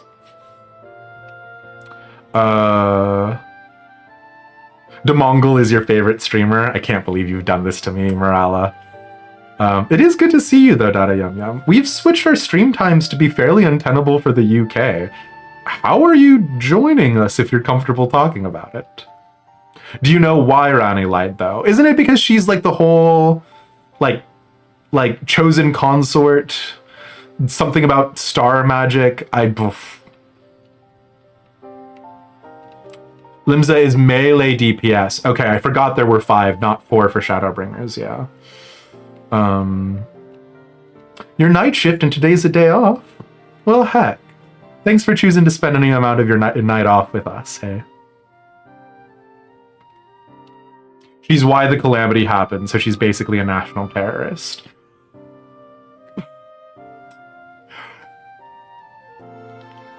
And I do appreciate that additional insight now, Sathies. But also, in all From Software games, you start as a fully grown, like, man-child. You know what I mean? Anyways, this is besides the point. We can't get into Elden Ring lore that I barely understand. I'll go watch a Vati vid and then, like, come back and be like, actually, it all made sense. But yeah. Gridania's tank, Alamigo is healer, and that's Alamigo and Uldar combined into one. Limsa is melee DPS. Does Limsa not have a melee DPS? They have Arcanist. They have Marauder. So magical damage, tank,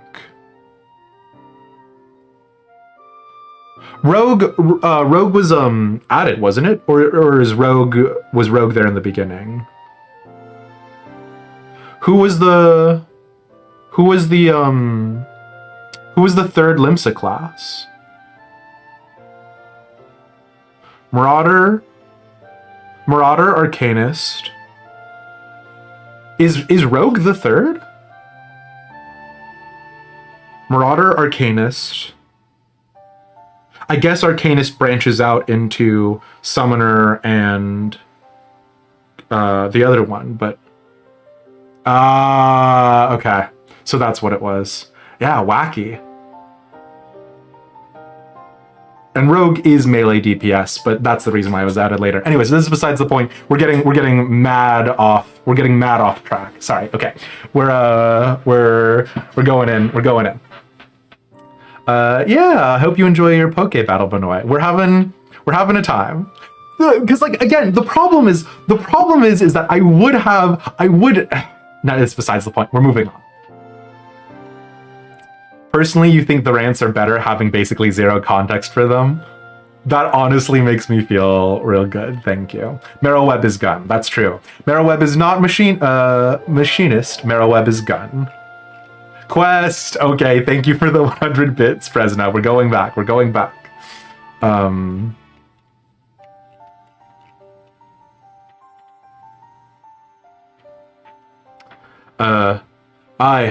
The animosity would linger, endure, and in vengeance would Gleipnir find its final purpose.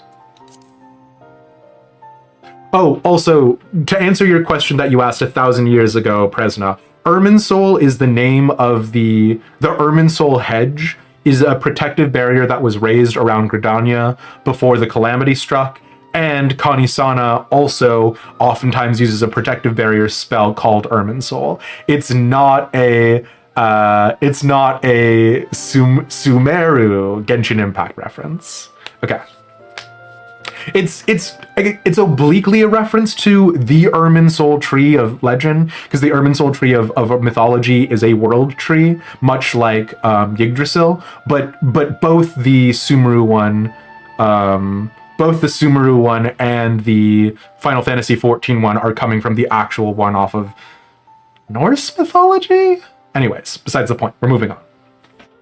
You like my rants because I have a brain? Thank you. Okay. We have done all we can to show the Great One the purity of our intent. Let us hope that we will be accepted as friends.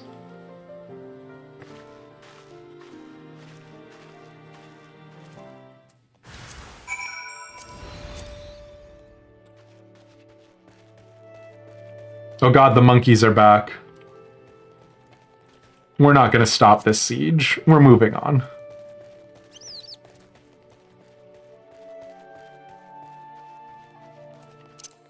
Although, thinking about these monkeys that are attacking, and the fact that Oshone had a baby monkey, does become very funny to me. Oh, if we're going to the Guardian Tree anyways, we can talk about my like frustration with Supine being punished by the elementals as well. Because, okay, so additional context. Morala, because you enjoy the rants without context, you might want to click off of this part. So here's the problem. One of the many problems is that Supine is punished by the Great One for bringing that mercenary to the Evershade, the Guardian Tree where the Great One resides.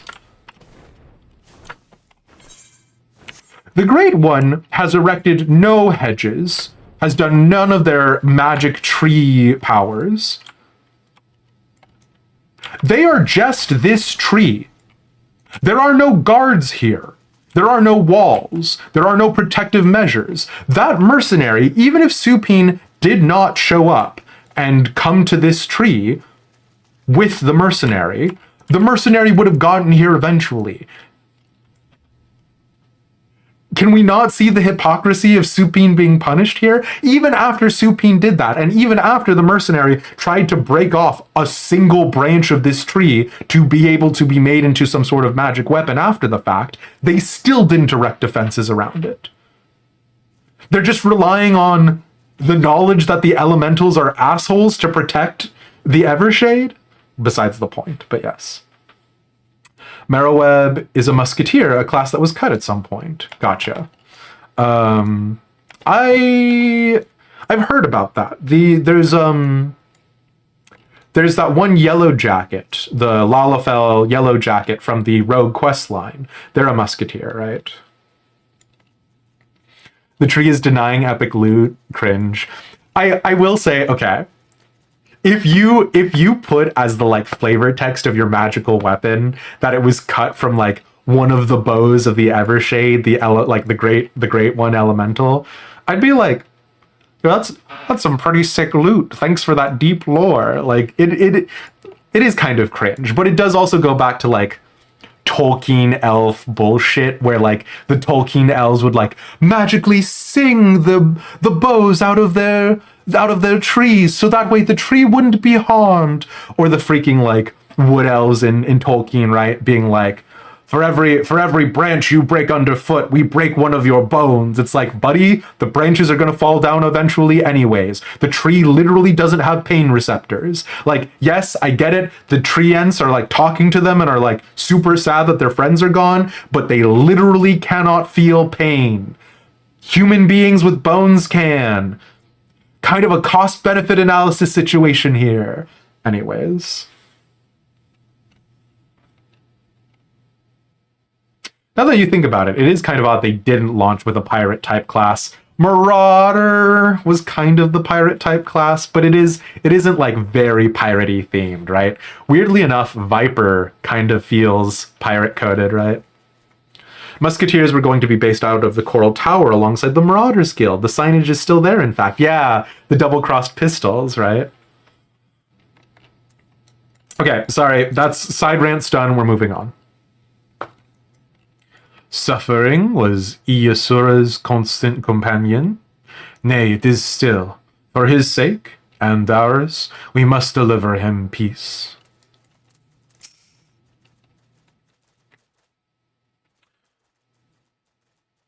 You think the full extent of your 14 experience was getting to like level 14 as a cavalier? Do you mean gladiator? Was cavalier a 1.0 class? Because Morala, if you're thinking about joining, can I pitch to you Aether Siren has just opened up again and is no longer a congested server, and you could join my FC. It's about Ishgardian roleplay, I continue to scream, as no one inside of it is from Ishgard. Guy who said we're moving on like 5 times in the last 15 minutes. Oh, you're talking about Dragoon. Yeah, Dragoon is the one who uses the spear. Or Lancer, but yeah. I suppose they kind of forced it because to me, battle axes don't have anything to do with pirates unless you've missed something historically. I don't know if pirates ever used any flavor of axes. I feel like they would have. I feel like that makes sense. I definitely know like response teams on old wooden galleons and stuff, right? Would cut, like they would have axes to cut away at like fallen masts and stuff like that, but I don't know if they use them as weapons. So yeah, there are 3 from Ishgard, 5 total if you count the others. Fair enough, Presna. Out of the however many people we have in the FC, there are 3 who are from Ishgard. Okay, sorry, focusing up. Zoop. Our supplications cannot have escaped the Great One's notice. May it be enough to receive an audience.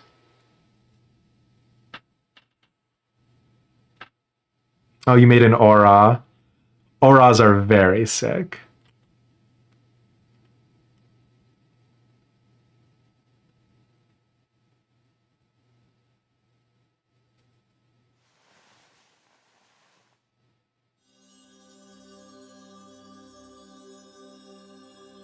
O Great One, may I abide ever beneath your bows, embraced by your compassion, grace, and wisdom.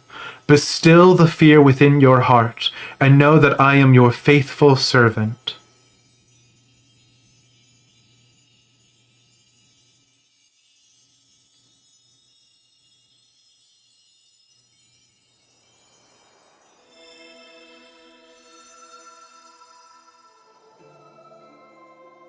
Okay.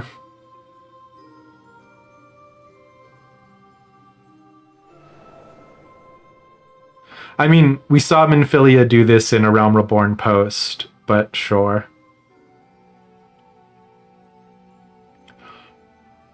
All feeling, passing corruption, refreshed, renewed green, flesh restored. Yeah, okay.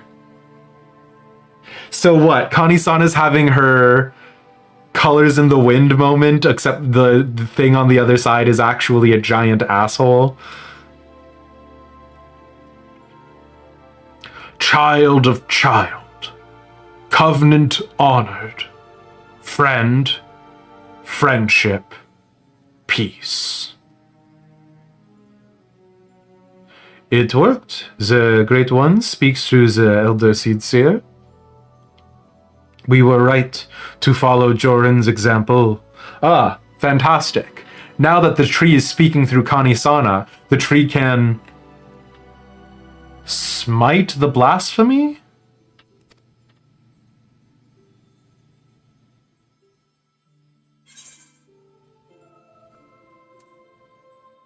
We beseech your help to slay Gleipnir.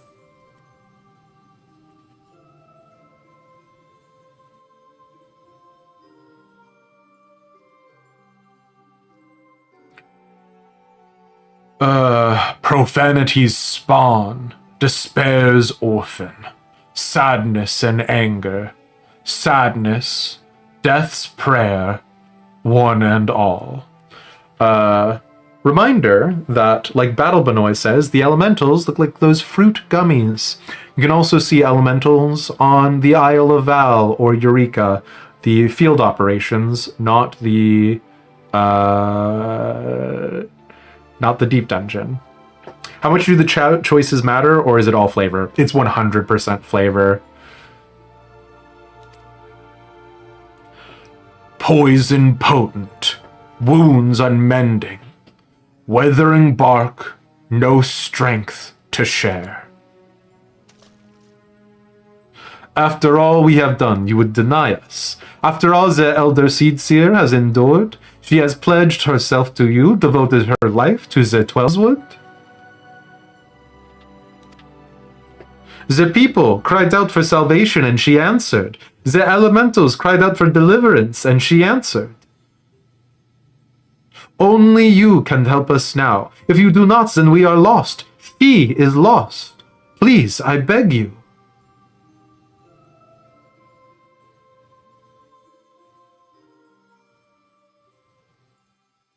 We beg you. Fucking sure.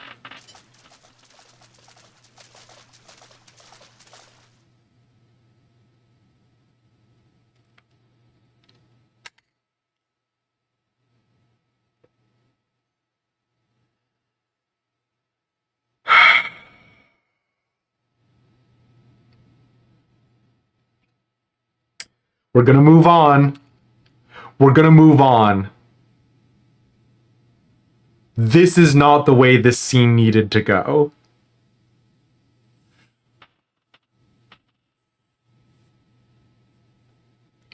What are you doing here? We've been dependent on the Seedseers all our lives. You haven't! You literally have not! This is just a lie! You're just lying! This is like saying, oh God. No, it's fine. Okay, sure. You've definitely depended on the Seedseers all your lives. They are definitely not a noble class that has been literally relying on you to get them food. Fine. We've been dependent on the Seedseers all our lives. blaming them whenever something goes wrong, without ever considering what we might do ourselves. Yes, you've been blaming them because they've been imbued with magical powers. The magical powers make them capable of doing things that you cannot, because the elementals have chosen them. They are literally more powerful. It's fine. It's fine. Aye, but no longer. The Elder Seedseer has gone to incredible lengths for her people.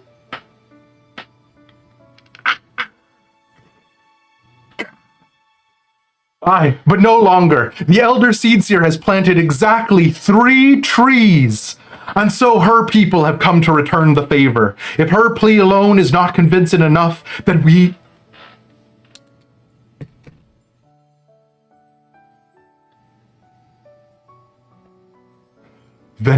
will raise our voices in support. Okay. We gotta keep going. We gotta keep going. Here's what I would like to remind you. Here's what I would like to remind you right now is that the last time that humanity did something like, I don't know, cut down a tree to build a house, so that way the natural inclement weather wouldn't kill them. You know, the last time humanity raised their voices, the elementals killed all of them. Right? Like, let me be clear here. The elementals are not benevolent. They don't care about democracy. The Great One, when it's speaking through Kani-sana, doesn't say, man, it sure does suck that humanity is super sad right now. The Great One says, I sure am glad you planted 3 trees.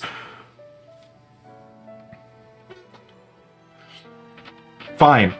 We will raise our voices in support.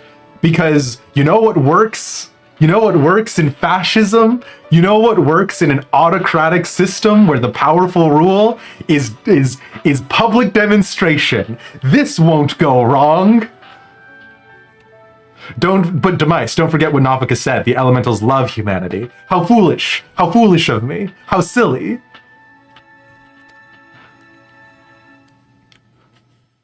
We couldn't let them make the journey without protection. That, and we couldn't let them put us to shame.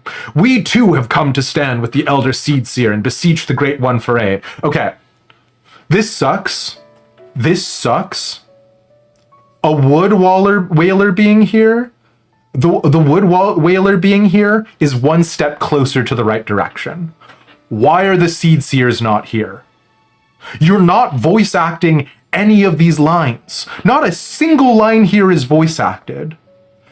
Why isn't Iasura here? Why aren't the 2 redheads here? Like,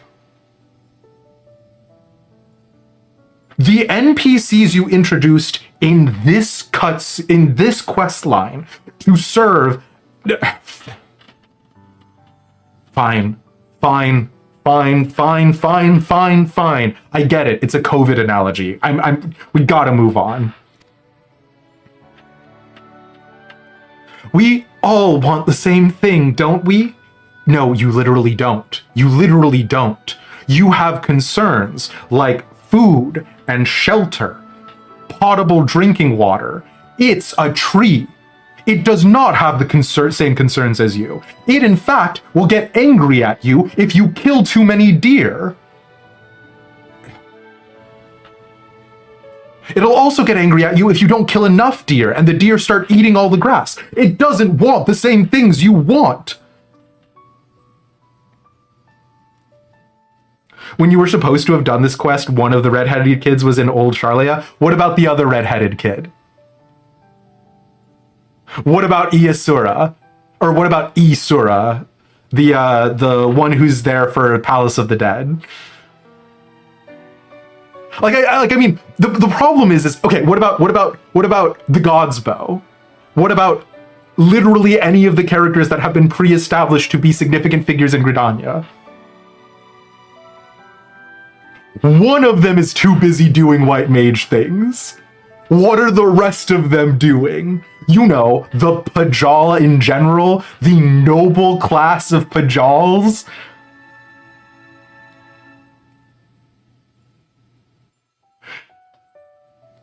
We all want the same thing, don't we? Sunlight to photosynthesize, good dirt beneath our roots. So please, share what you can, however little. Do not forsake us. Do not forsake her.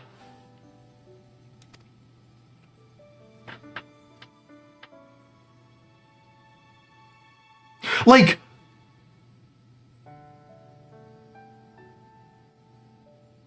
the DNA of this scene is really good, right? Like the DNA, like what they were clearly trying to go for here, right? Like them trying to be like, hey, the people of Gridania are what makes up Gridania. What's the thing from the Marvel movies? Valhalla's not a place. It's a people. Right before Thanos comes in and murders all of the people, right? Like I understand conceptually what is happening. But this is not the way to execute it. Because what this is saying is that you never needed the Pajal in the first place. You don't need Kani-sana.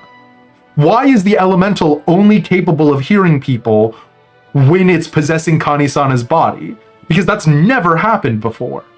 And also, the secondary casts beneath the Pajals, the hearers, can't communicate back with the elementals. They can just hear what the elementals are saying. Also, there's more than just one elemental. We're just talking to the Great One. There are other elementals in the forest. Why don't we just go talk to any of them?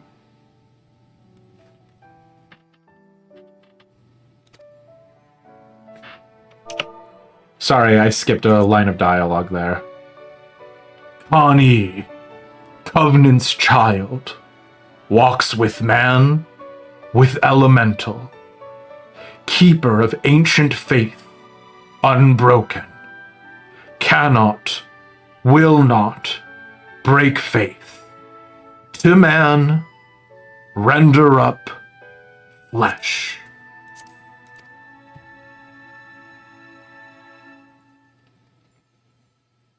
Then you agree to help us? Flesh branches, take and join to oldest elders, renew bond as one stir.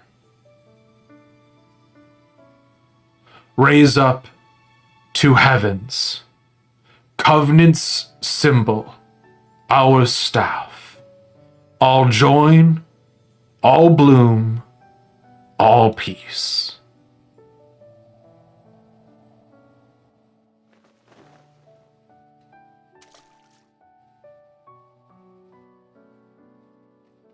All might. All for one.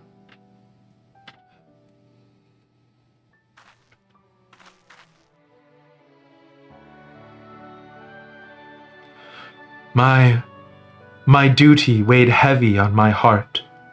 So heavy that at times I scarce remembered to breathe. For days and nights I worried that I would be found wanting. Elish looks like he doesn't know what he's doing here. No one looks like they should be in this scene right now. The only one who looks appropriate to the scene, really, is Kani-sana. But by your faith and trust, they didn't trust. This is the thing. They all questioned her. They all questioned her, and she said, no, totally believe in me, guys, I've got this. And then they went, okay, I guess. None of them trusted. There was no trust. You came hither, united in purpose. Also, wait, sorry. If Sura got punished, if Suri got punished for bringing a mercenary before the elemental, before the Great One, right? Why is Kani-sana not getting punished for bringing all of these people before the Great One? How did they know where it was?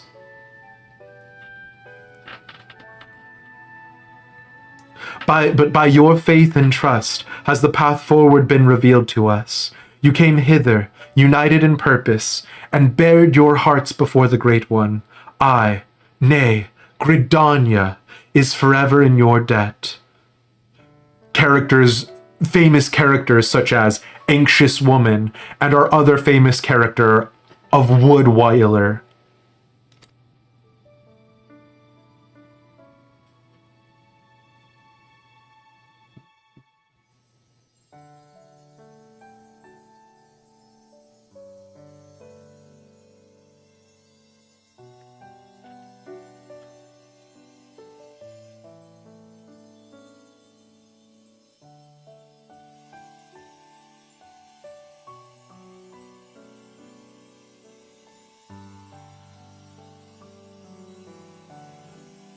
And Keeper of the Entwined Serpents. They still literally have not given him a name.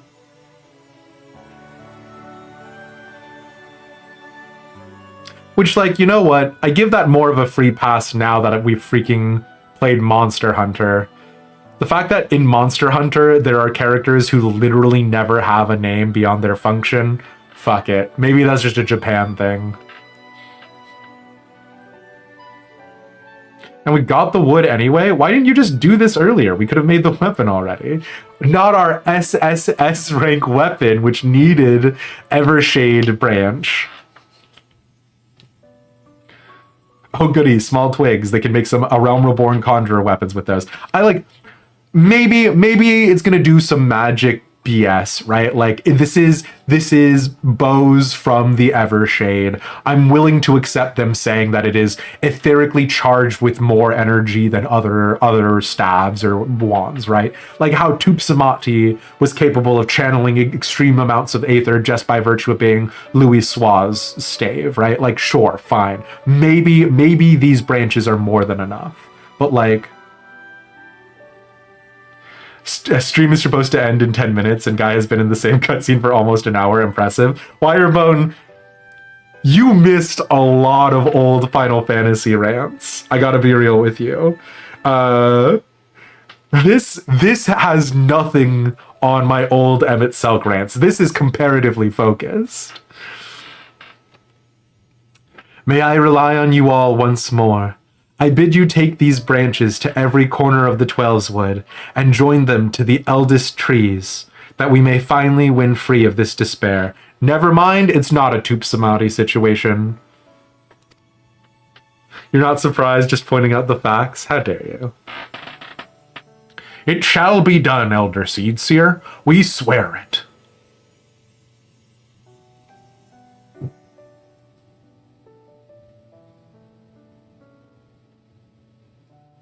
Once the trees have been bound together in spirit, I shall carry out the Great One's final instruction and cast its cleansing power all across the Twelveswood. Yet I must remind you, my friends, that Gleipnir still stalks the forest. It will not remain idle. It will attempt to stop us. Go with hope in your hearts, but do not lose sight of the danger? Connie, you're literally the leader of the country. Assign them, like, military escorts. What do you mean, do not lose sight of the danger? You have literally 3 branches of a military.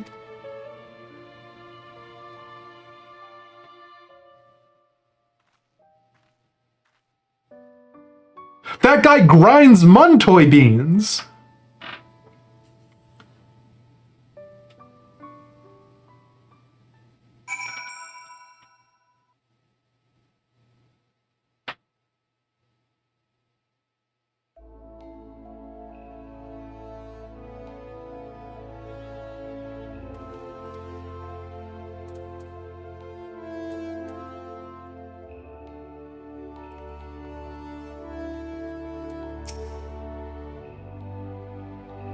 Do not. Yeah, I'm gonna finish the quest regardless of financial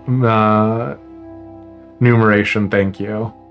So do not sweat it. I'm just very tilted. I admit, for a moment, I thought it wouldn't work. But the Elder Seedseer moved not only the hearts of the people, but that of the forest itself. Her final task appears to be a bit more complicated than the Great One made it sound, and so she must scour the ancient texts before the time comes, and consult with the Seed-Seer Council to make sure all goes according to plan. It's just as well. We will need to wait until the others have joined the Great One's branches to the many ancient trees scattered throughout the Twelveswood. Then, of course, there is the matter of Gleipnir. He will not go peacefully as we work to hasten his demise. When he comes, we must be ready.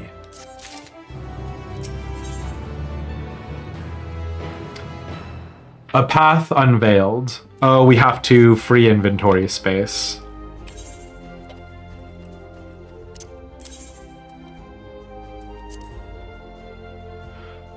Coconut cod chowder. Sure, fine. Let's just eat it.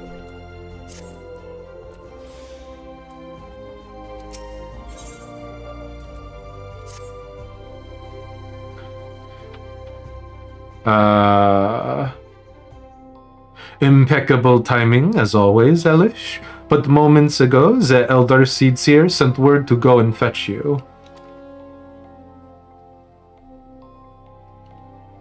She's already on her way and will explain everything herself when she arrives. Oh no, can I not trade in the Mog Tomes anymore? Damn. I didn't get any more ostensibly special time-worn maps. The children of the Twelveswood, both Moogle and man alike, have sallied forth, branches in hand. Oh my god. You know what? You know what, JR? I should not have doubted you. Those branches are literally... Fine. Whatever. Fine. There's going to be another Mogtome event, but they'll award a different currency. Hell yeah. The event ended like weeks ago. Oopsie poopsie. To the far reaches of the forest, soon their tasks shall be completed. Though the shadow of death yet looms large, they do not allow despair into their hearts. They hold fast to their faith in a brighter future. We shall see their hope rewarded, and by the grace of the elementals, consign these grim days to memory. We need only succeed in summoning the Ermine Hedge. You may recall that the Great One's words were muddled and esoteric. I believe it was an instruction to carry out this esoteric ceremony in order to expunge the corruption befouling the forest, that the once tainted earth may begin to mend. If Squeenix were not cowards, when they do the Ermine Hedge summoning ritual, and it expunges the corruption, it would also expunge all the Gridanians. If Squeenix were not cowards, everyone would be, like, ejected out. For you see, when the Ermine Hedge last was formed, it was to protect the Twelveswood from threats without. The Great One acted as a guardian, embracing the woods to shield them as a father would his child. On this occasion, however, we will call upon it to nourish and revitalize, as a mother nurses her child to make them strong against sickness. Ah, we love the cult of domesticity. In channeling the power of the elementals in this way, we can stem the spread of Gleipnir's poison, and the scars of its passing will finally heal. At least, that was what the Great One intended to say, I believe. It's an MMO, has to maintain the status quo, fair. The Seed-Seer Council, who we've literally not spoken about before this moment, agrees with my interpretation and has permitted me to perform the ceremony.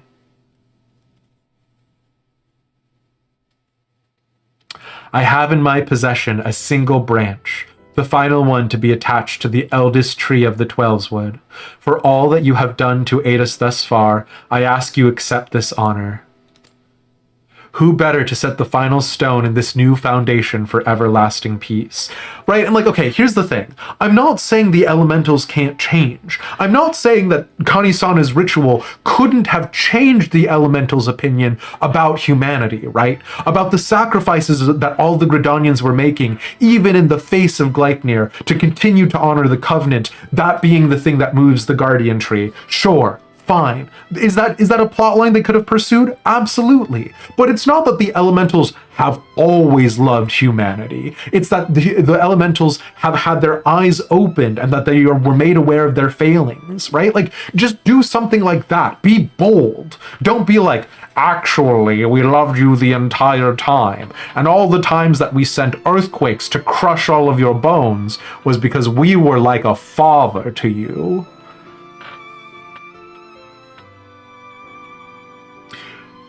If we had even a sliver of your courage, we could move mountains.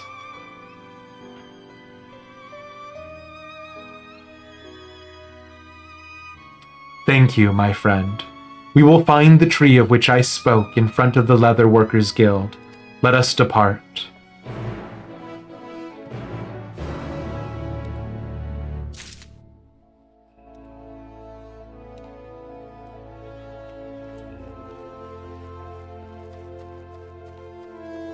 Now that I do have some people in chat, however, here's an interesting question that I've been agonizing over by myself, and you guys can sort of help me figure it out.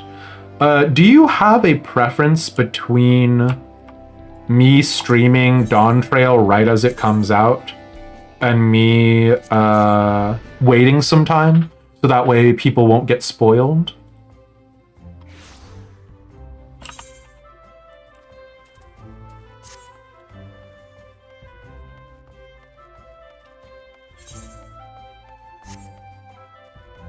Because my instinct is to wait, right? But I'm worried. Like, Dragon's Dogma 2 has taught me all sorts of like wacky and alternating things, right? So, you are returned. Welcome back, Ender Friend. Yeah, you vote to just stream it as it releases. That's kind of the path I'm on right now. But I want to at least make sure I have all y'all on board. Otherwise, if people are like, probably would skip out, that might be a bad idea, you know? You say wait? No! My heart! Instant division in the ranks. We'll do a big proper poll in the whole 9 yards. From here, the Great One's blessing will spread to every corner of Gridania and send all manner of wicked beasts scurrying back into the shadows. All manner of beasts, huh? Look to the boughs above, and you will see a spot where the bark has been discolored by age and the elements. There you must affix the branch.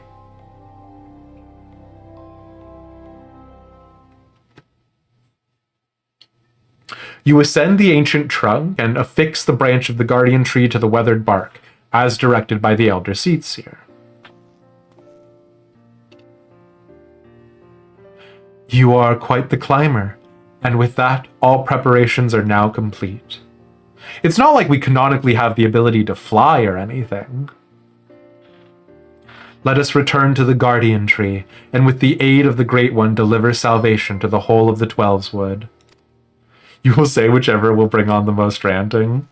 Fair enough, Pixie. And Eviris, thank you so much for the follow. I am panicking a little bit off of how much your name sounds like the term a virus. But hey, what else is a guy to do?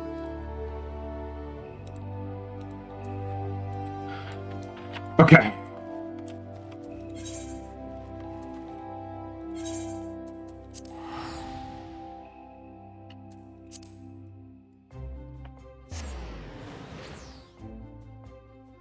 No, it's the first time someone tells you this.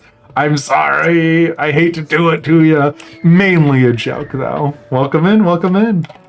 The stream is unfortunately going to be ending pretty soon. We're just going to be finishing out the this Endwalker role quest for the tank because I've been legally on it for months. I meant to do some other class quests, but you know, the best laid plans of mice and men.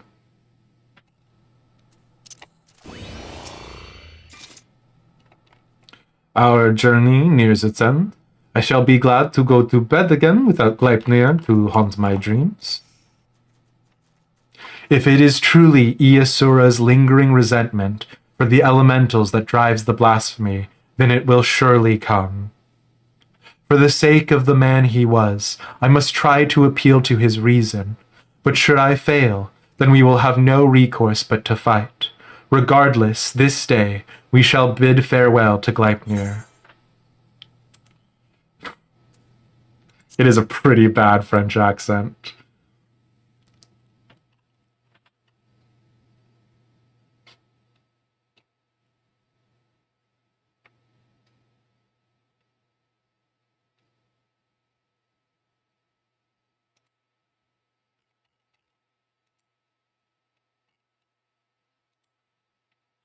Through the branches of the guardian tree, the 12's wood is become as one. I don't know if this is a localization thing or if this is just like a Japanese cultural thing. No, we gotta move on. I'm so angry. I'm so angry. In summoning the ermine hedge, every ilm of these sacred lands will be imbued with the Great One's nourishing aether. The forest will be empowered to heal itself, to break free of Gleipnir's despair.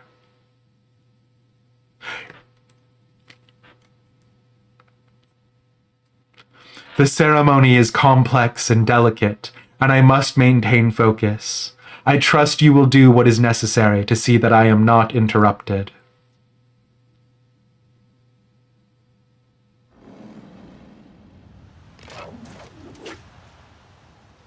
Gleipnir comes, defends the Elder Seedseer.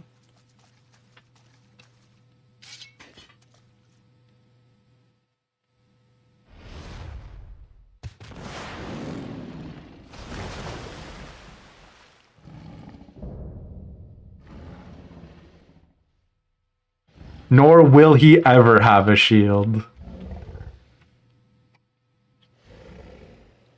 Are the elementals so deserving of your scorn? Is this a behemoth model?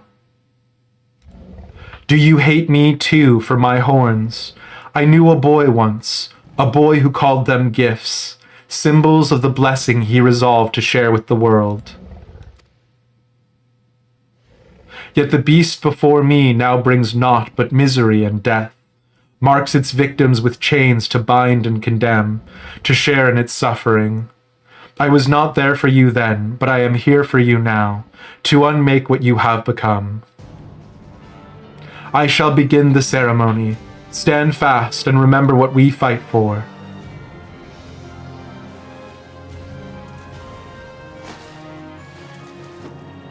Sure. Okay.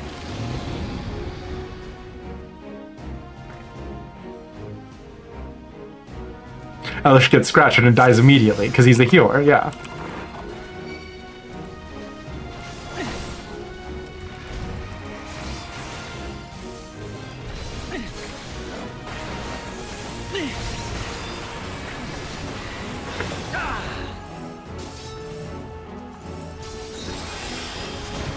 Does that passage of arms even proc?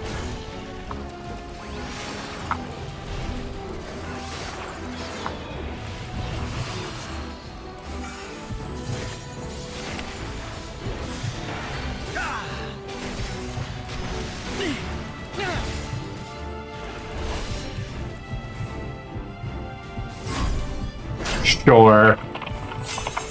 Active time maneuver, fine, why not?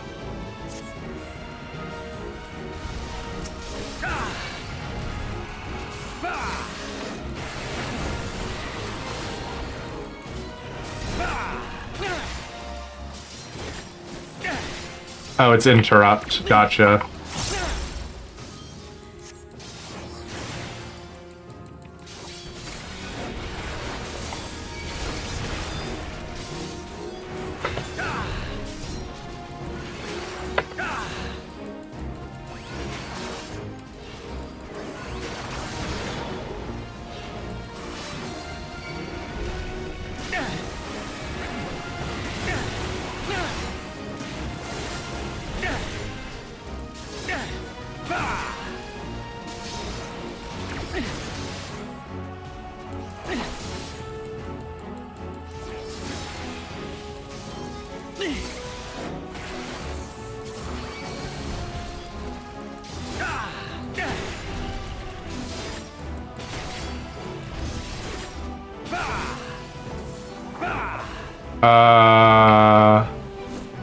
There is nothing I can do to stop Connie from getting hit by this.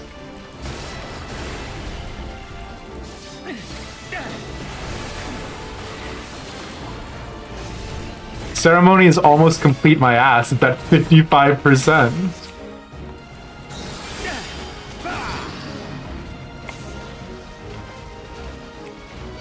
Oh shit.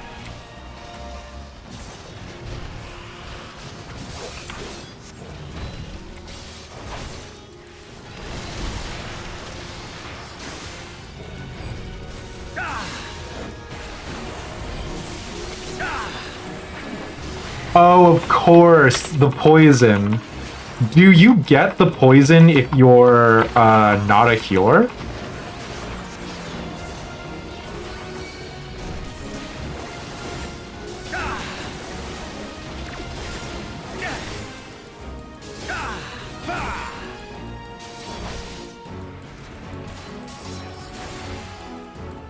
Why did Connie just say we have failed? What?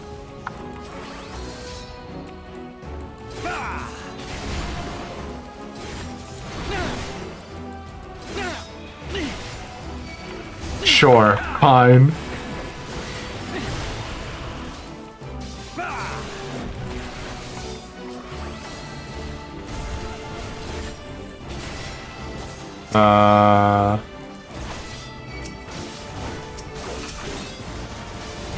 Wait, hold on.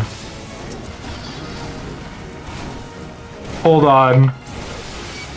Wait, hold on. Wait, hold on.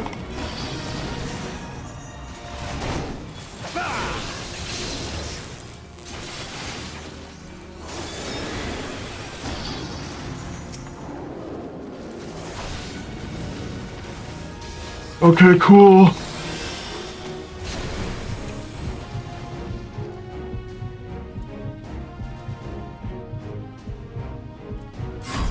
Sure. I've been told to mash the number buttons.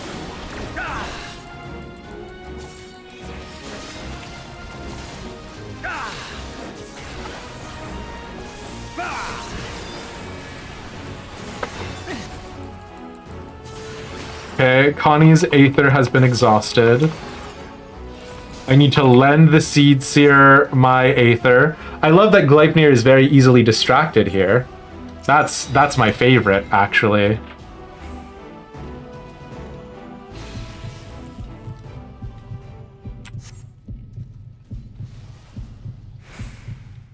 I like that Gleipnir, who is supposedly super pissed at the elementals, got distracted by this one random Hure. By the grace of the elementals. Sure. Radical.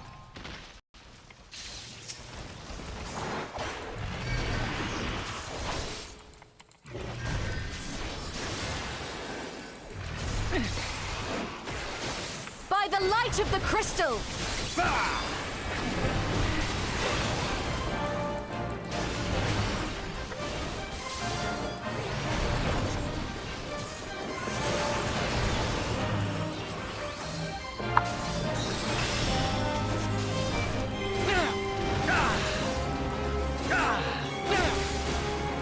I'm gonna move him farther away.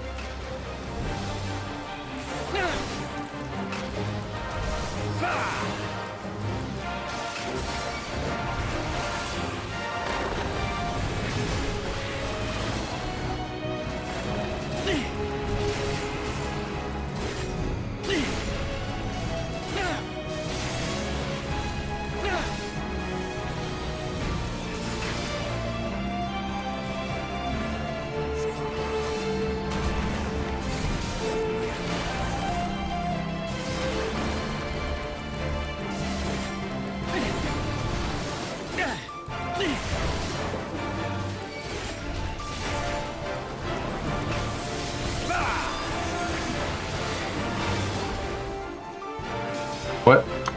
Why? Okay.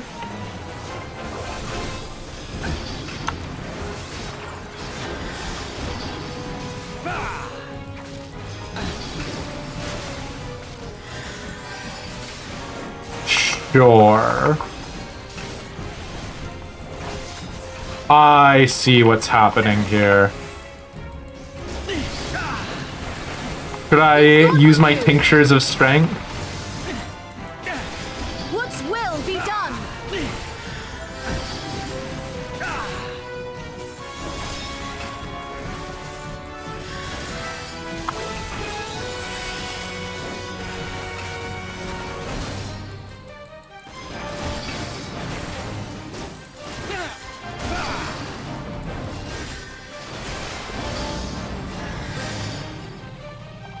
Oh. Didn't even have the decency to give us a Charybdis.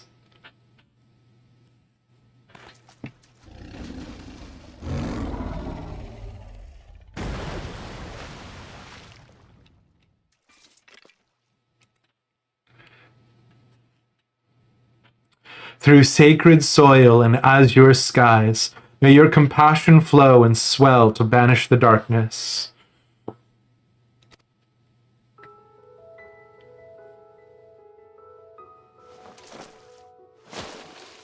Sure. Okay.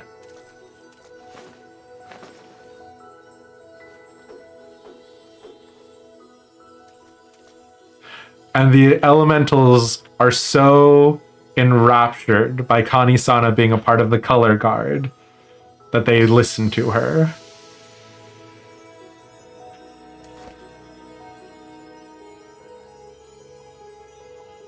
Receding terror, blissful quiet.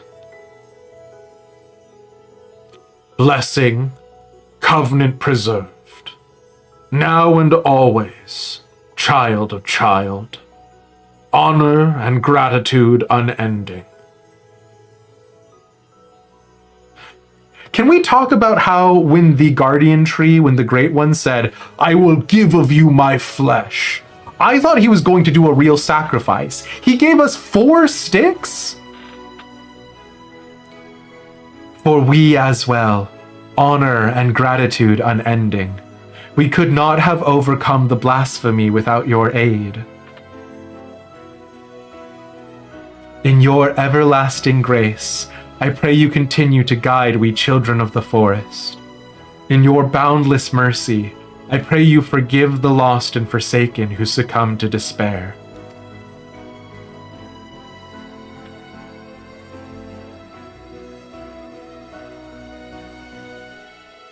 Sure.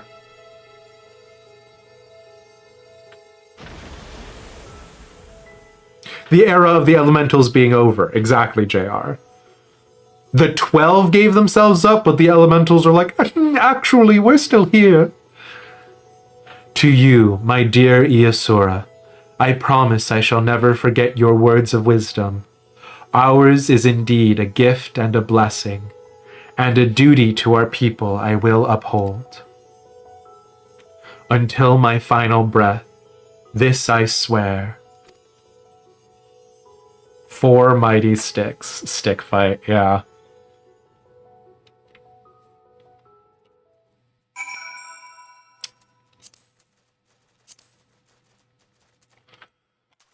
Cool. So cool. The elder, Seedseer's childhood friend, suffered too much tragedy in his life. Of that there can be no doubt. With his passing, he and the realm may once more know peace, and we may finally begin to mourn the innocence lost to his rage. Thank you, Elish. The great cleansing could not have succeeded without you. The blight has been purged, and the blasphemous beast which bore it laid low. The sacred wood that once held its breath in fear now breathes a long sigh in relief. I must return to Gridania and my regular duties as Elder Seedseer, but I should be glad if you could call upon me there. That is, if I may impose upon you one final time. Thank you. I promise not to detain you at length. Let us meet again at the Lotus Stand. Sure. Yuna's dance. Which one is that? Is that Final Fantasy X? Titus? Ha ha ha. Ha ha ha ha ha ha.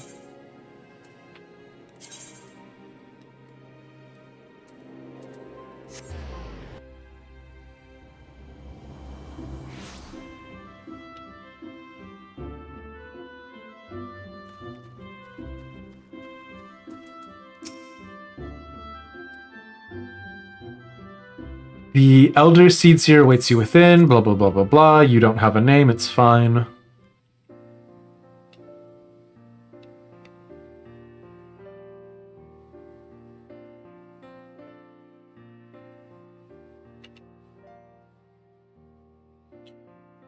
The Great One's aether flows all throughout the Twelves Wood, purging the last vestiges of Gleipnir's poison. The surviving wounded are no longer in danger, and have begun to recover at long last. Sure, okay. Enjoy this slideshow of people who you didn't know were in danger and also might not know in general. We have much cause to rejoice, in no small part because of you, my friend. On behalf of Gridania and myself, allow me to thank you yet again for your tireless efforts in bringing Gleipnir to heal. You went above and beyond the call of duty for the sake of our people and their homeland. You were inspiring to behold, and not for the first time, I must say.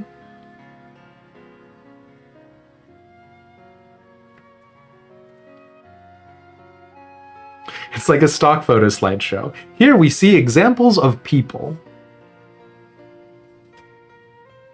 Forgive me, Elder Seed Seer, but with this crisis behind us, I would suggest a new course of action. Oh, and what would that be? Rest. In all our time together, I have never seen you so hard-pressed.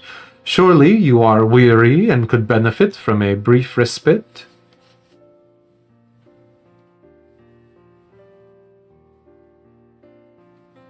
I appreciate your concern, my friend, but I cannot, will not.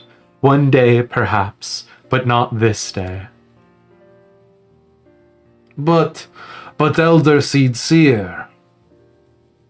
Recent events have given me cause to reflect upon my past, upon lessons that I once thought I had taken to heart. When I did not yet understand the duty with which I had been entrusted, when these horns of mine were but chains binding me to a destiny I did not choose. 'Twas Iasura who taught me to appreciate the gift I had been given. Had he not been there to help me keep to the proper path, where would my errant feet have taken me instead? He was, perhaps, the first, but he would not be the last.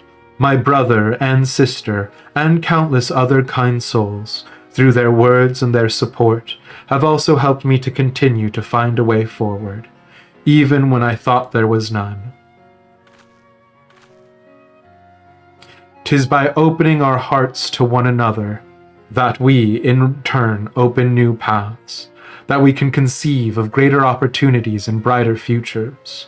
All who live within Gridania are deserving of these gifts, and so I must always be there for them, that together we may journey in safety through darkest night. Okay.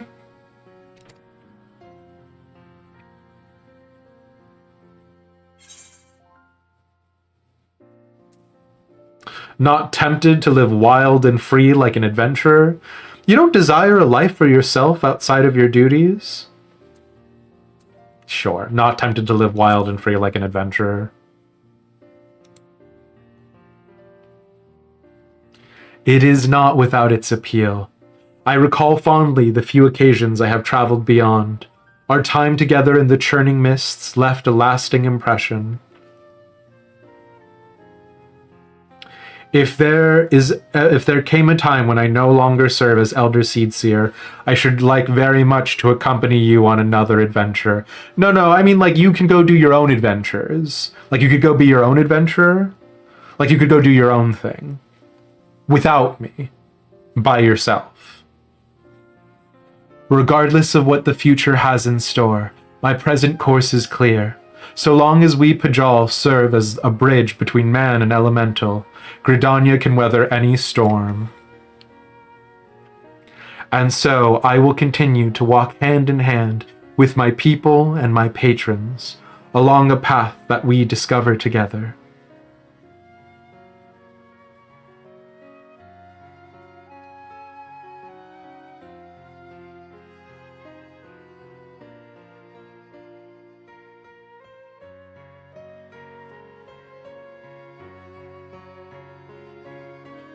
Can you call it the Seedseer Council when there are only 3 seats at that table? Like, is it comprised of more people and there's just standing room for everyone who isn't the big 3? Those blasphemy is no more. There are still administrative matters to resolve. If it is not too much to ask, could you bring word of these recent events to our delegate in Radzatan? It has been an honor and a pleasure, my friend. May the elementals watch over and keep you. Okay.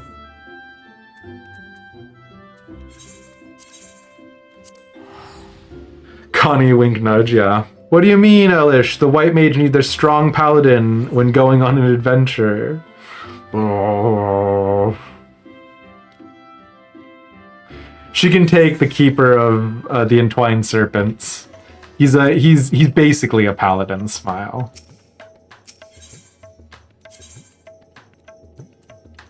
That moment when they nerfed Dragoon's limit break to be an AoE, like the mage's limit break.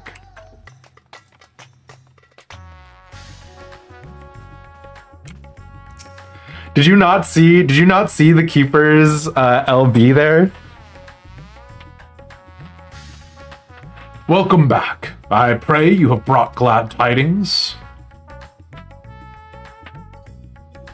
Gleipnir is slain. You've brought joy to me on an otherwise uneventful day. Of course, I had complete faith in your success, but had begun to worry ever so slightly when you did not return as quickly as I anticipated. What do you mean? This was my top priority. Oh, he's not a Dragoon, though. He's a Lancer. Yeah, fair enough.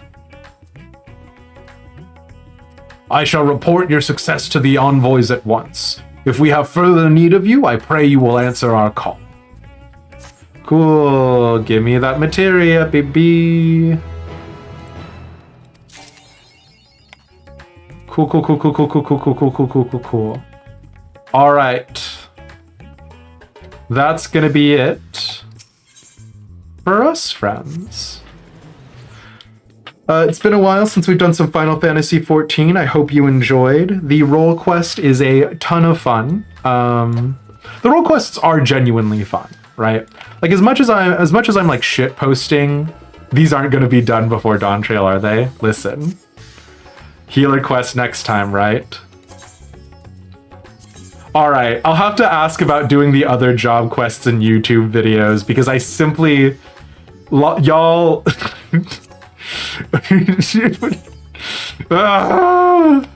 Oh dear lordy, healer quest. Oh no, is it bad? Because healer is what? Alamigo? Thank you for finally finishing the tank one. What can I say? No, just me on Sage. Oh, that's... No, I won't be on Sage. I'll be on White Mage. White Mage is at 90. Might need a couple of days to clear my inventory. How dare you, Pixie? How dare you? Healer quest features my boy. My boy... Oh, does it feature Ehrenwald?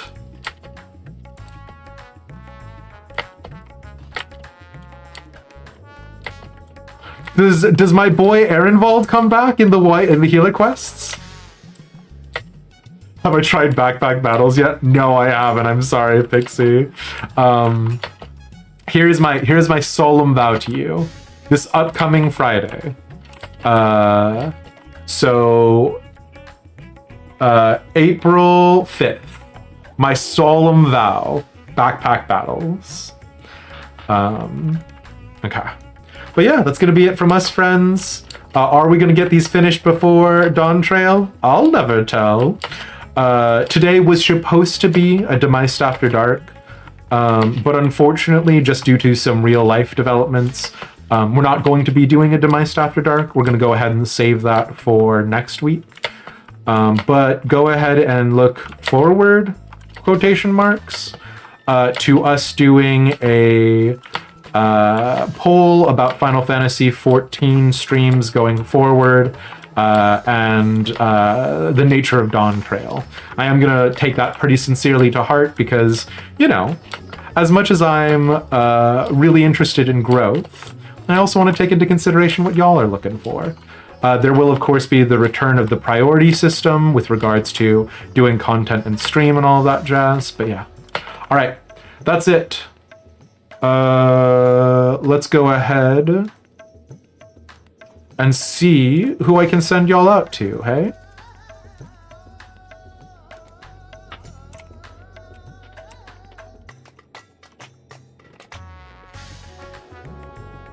Thank you guys for being here. Would work as warm-up game anytime.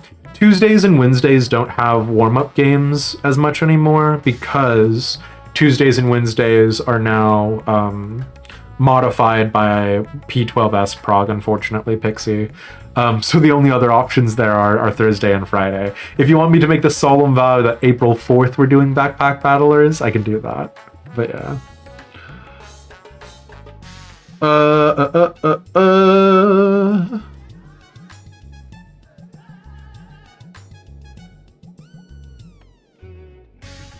It looks like Sheila is progging Dragon Song Reprise. Oh, and they're doing a subathon. Go ahead and, if you feel so inclined, drop them a follow, bring up chat. Obviously, never feel obligated to do anything financially speaking. But yeah, you know, if they do get to their next subathon goal, it looks like they're going to do an emote commission raffle. So, you know, if you win the raffle, maybe you can commission them for some sweet emotes. So yeah. All right, I'll catch you dweebs. See ya!